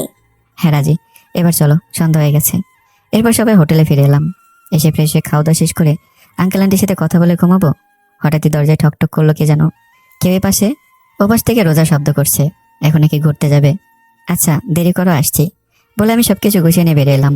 আসতে রোজা শার্টের কলা ধরে বলল, এই তোর এত সময় লাগে বের হতে, চল তাড়াতাড়ি করে। রোজা কলা ছেড়ে দাও। হ্যাঁ চলো, আমি যাচ্ছি। কলা ছেড়ে দিচ্ছি, কিন্তু হাত ধরলাম, আজকে রাত একটু কষ্ট করে অ্যাডজাস্ট করে নাও। কি আর করার, ইচ্ছে নাই আবার উপায় নেই, তাই রাজি হয়ে গেলাম। এরপর কিছুক্ষণ ঘোরাঘুরি করে যেই হোটেলে ফিরে আসবো তখন হলো আরেক সমস্যা। এই তোমরা কারা? এত রাতে কি করো এখানে? হোটেলে ফিরে যাও। জি আঙ্কেল, আমরা হোটেলে ফিরে যাচ্ছি। আমি কথা বেশি বলতে চাইলাম না, যদি হিতে বিপরীত হয়ে যায় তখন তো সামলে নিতে পারবো না। কিন্তু লাভ হলো না। রোজা রেগে গিয়ে বলল, আঙ্কেল আপনাদের সমস্যা কই? আমাদের ইচ্ছে কখন হোটেলে যাব আর কখন যাব না। আপনি কে? হ্যাঁ শুনি। এই রোজা তুমি চুপ করো, বেশি কথা বলো কেন? এই ডিম্যাক তোমরা অন্য কোথাও দেখাও, এখানে দেখিয়ে লাভ নাই। এই জঙ্গলে আমরাই থাকি, তাছাড়া কেউ থাকে না। আর আমাদের সম্পর্ক কিসের? নিশ্চয়ই মেয়ে নিয়ে এসে মজা করছো। দেখেন তো উস্তাদ, ওদের সম্পর্ক কিসের? দেখো, আমি তোমাদের কোনো ক্ষতি করব না, শুধু আমার প্রশ্নের উত্তর সত্যি উত্তর দিবে। এই আপনি কে? হ্যাঁ, যে আপনার কথার উত্তর দিতে হবে? আমরা কারো কথার উত্তর দিতে বাধ্য নয়। তাছাড়া যদি তাসরিফ আমার সাথে বাজে কাজ করে তো আপনার কি? আমার তো সমস্যা নাই। এই রোজা প্লিজ তুমি চুপ করো, আমাদের হোটেলে ফিরে যেতে হবে, না হলে খারাপ পরিস্থিতি তৈরি হবে। তুমি প্লিজ চুপ করো। দেখো মা, আমি এখনো তোমাদের সাথে খারাপ ব্যবহার করিনি, তাই ভদ্র হয়ে কথা বলো। তোমরা কি বিবাহিত? না, আমরা বিবাহিত না। আপনি বিয়ে দিবেন নাকি? তাছাড়া আমি আপনার কোনো উত্তর দিতে পারবো না। যা ভয় করছিলাম তাই মনে হয় হতে চলেছে। আজ আমার জন্য এমন হচ্ছে, যদি রাজি না হতাম তাহলে এই অবস্থায় পড়তে হতো না। কি এক উটকো ঝামেলা। দেখছেন উস্তাদ, বিয়ে না করে জঙ্গলে মায়া লইয়া ফুর্তি করতে আসছে। এদের বিয়া করাই দেন। সত্যি বিয়ে করে দিবেন? তাহলে আমি আপনাদের কাছে অনেক উপকার পাবো। আর জানেন উস্তাদ, ওই ব্যাটা আমায় ভোগ করে কিন্তু বিয়ে করে না। রোজা মুখ সামলে কথা বলো, ভুলে যাবো যে তুমি আমার ছাত্রী। তুমি যখন অপবাদ দিচ্ছ কেন আমায়? দেখছেন উস্তাদ, আপনার সামনে কিভাবে আমায় ভয় দেখাচ্ছে। প্লিজ উস্তাদ, আমাদের বিয়ের ব্যবস্থা করো। আঙ্কেল, রোজা যা বলছে সবকিছু মিথ্যে। আসলে রোজা আমায় ভালোবাসে তাই এমন করছে। তাহলে ওকে বলেন তো, ও কেন এত রাতে এই জঙ্গলে কি করছে? হ্যাঁ, এবার তুমি বলো তো, এত রাতে এখানে তোমরা কি করছো? এবার বুঝতে পারছি, আসলে বেডির সুযোগ বুঝে আমায় বিয়ে করতে চায়। আমার কাছে কোনো উত্তর নাই, তাই চুপ হয়ে গেলাম। উস্তাদ দেখি কিভাবে চুপ হয়ে আছে, বোঝাই যায় যে মেয়েটার কথাই সত্যি। তাহলে ধরে নিব ওই মেয়ে যা বলেছে সবকিছু সত্যি। সবকিছু যখন আমার বিপক্ষে, আমি আর কি বলবো? আপনি বলেন কি শাস্তি পেতে হবে? উস্তাদ, ওর সাথে বিয়ে দেওয়ার ব্যবস্থা করেন আজকে, না হলে আমাকে রাস্তায় কোথাও ফেলে চলে যাবে। আঙ্কেল, পারলে আমায় মেরে ফেলেন, তাও আমার সাথে রোজার বিয়ে দিয়েন না। সেটা হচ্ছে না, তোমার বিয়ে ওই মায়ের সাথে হবে। এই তোরা এই ছেলেকে ধরে নিয়ে চল আমাদের এখানে। আর মা, তুমি চলো। চাইলে পালাতে পারবো, দৌড়াতে খুব ভালো জানি, কিন্তু রোজাকে রেখে তো যেতে পারছি না। আর যাই হোক, বিয়ে হলে বউ হিসেবে মানবো না। এত ভেবে লাভ নাই, বিয়ে আজকে হচ্ছে আমাদের। আগে জানলে আরো আগে এখানে আসতাম। তুমি রেডি থাকো বিয়ের জন্য। একটা কথা মনে রেখো, জোর করে আর যাই হোক ভালোবাসা পাওয়া সম্ভব না। তুমি হারিয়ে যাবে যখন তোমার বাবা জানতে পারবে, আর ভার্সিটিতে যখন চান্স পাবে তখন তো আমার কথা মনেই থাকবে না। নতুন কাউকে পেলে ভুলে যাবে আমায়। তাই অন্য কারোর সাথে কিছু হওয়ার আগেই আমার কাছ থেকে ডিভোর্স নিয়ে নিও। তুমি আমায় চেনোনি এখনো। আমি সবার মতো না। আমি কথা না, কাজে প্রমাণ করে দিব। বিয়ে করি, তারপরে দেখবে আমার আসল রূপ। তোমায় একটা কথা বলে দিই, আমায় ভালোবাসলে হারানোর কোনো ভয় নেই। আর কিছুক্ষণ পরে তো বউ হয়ে যাব। আর তোমায় একটা কথা বলি, আমাদের মাঝে যাই হোক, তুমি আমায় সবসময় জড়িয়ে ধরে একটু সান্ত্বনা দিও, তাহলেই চলবে। আর হ্যাঁ, তাড়াতাড়ি একটু সফল হওয়ার চেষ্টা করো প্লিজ, না হলে বাবা আমাদের মেনে নিবে না। মেনে নেবে না তো কি হয়েছে? আমার সাথে রাতটা রাস্তায় কাটিয়ে দিতে পারবে না? নাকি আমার প্রয়োজন হলে ছেড়ে দেবে? কোনটা? এটার উত্তর আমি দিতে চাই না, সময় দেবে এর উত্তর। উত্তরের জন্য অপেক্ষা করো। এই এলাকার বাসিন্দারা, তোমরা সবাই এই দুইজনের বিয়ের ব্যবস্থা তাড়াতাড়ি করো। বিয়ে না করলে কি হয় না? বেশি কথা বলে দুইজনকেই এখানে কবর দিয়ে দিব। কিছু সময়ের মধ্যে বিয়ে হয়ে গেল। এরপর অনেক কষ্টে রাত পার করে দিলাম। সকালে ফ্রেশ হয়ে কিছু ফল দিয়ে গেল। ওটা খাওয়া শেষ হতেই ওস্তাদ আসলো। ওস্তাদ মানে এই এলাকায় একজন লিডারকে বুঝিয়েছি। তোমরা এখন হাসপাতালে ফিরে যাও, সাথে আমি একটা লোক পাঠিয়ে দিচ্ছি। আপনাকে অনেক অনেক ধন্যবাদ। আপনি না থাকলে কি যে হতো আমার। হয়েছে, এবার তোমরা যাও। আর কোনো সমস্যা হলে আমায় জানাবে, ওকে মা? বুঝলাম না, বেটা ছেলে হয়ে মেয়ের পক্ষে কথা বলছে কেন? নিশ্চয়ই কোনো ঘটনা আছে, নিজেকে ধরে রাখতে পারলাম না, তাই প্রশ্ন করলাম। আচ্ছা আঙ্কেল, আপনার কি কোনো মেয়ে মারা গেছে? হঠাৎ এমন প্রশ্ন? আসলে আপনার চোখে পানি দেখেছি। তাছাড়া রোজাকে নিয়ে আপনি এমন করছেন যেন রোজা আপনারই মেয়ে। তুমি ঠিক ধরেছ। তোমার মতো একটা শহরের ছেলের সাথে প্রেম করত, বিয়ের আগে সবকিছু করে আমার মেয়েটাকে মেরে ফেলে এবং আমাদের ভয় দেখায়। আমরা কেস করেছিলাম, কিন্তু প্রমাণ হয় আমার মেয়ে দোষী। বিশ্বাস করো বাবা, আমার মেয়ে অমন না। কি বলবো, কিভাবে সান্ত্বনা দেবো বুঝতে পারছিলাম না, কারণ আমি এখনো বাবা হইনি, তাই বাবার কষ্ট বোঝার মতো ক্ষমতা রাখি না। কিছু পুরুষ নামে জানোয়ারের বাচ্চার জন্য এমন হচ্ছে। হঠাৎ দেখলাম রোজাকে আঙ্কেলকে জড়িয়ে ধরে বলল, তুমি কান্না করছো কেন? আমি তো তোমার মেয়ের মতো, আজ থেকে না হয় আমায় নিজের মেয়ে মনে করবে। আচ্ছা মা, আজ থেকে আমার আরো একটা মেয়ে বেশি হয়ে গেল। আরো অনেক কিছুই কথা বলে আমরা হোটেলে ফিরে আসলাম। আসতেই জাবেদের সাথে দেখা। আপু তোরা কই গেছিস? সারা রাত কই ছিলি তোরা? জাবেদের প্রশ্ন করে দেখে বুঝতে পারলাম হয়তো আমরা খারাপ কিছু করেছি, সেটা জানার জন্য এমন প্রশ্ন করছে। তার আগে বল, বাবা মাকে কিছু বলছিস তুই? আমি পাগল নাকি যে মা বাবাকে সবকিছু বলে নিজের পায়ে নিজে কোড়াল মারবো? আমরা রাতে ঘুরতে গেছিলাম, রাস্তা ভুলে যাওয়ার জন্য জঙ্গলে কিছু লোকের সাথে দেখা হয় এবং তাদের বাসায় রাত কাটিয়ে চলে আসি। রোজার কথা বলার স্টাইল দেখে প্রশংসা না করে পারছি না। কিভাবে একটা মিথ্যা সুন্দর করে উপস্থাপন করতে হয় সেটা মনে হয় প্রতিটা মেয়ে কম বেশি জানে। আমি নিজে এক মুহূর্তের জন্য বিশ্বাস করছিলাম যে আমাদের তাহলে কি স্বপ্নে বিয়ে হলো নাকি।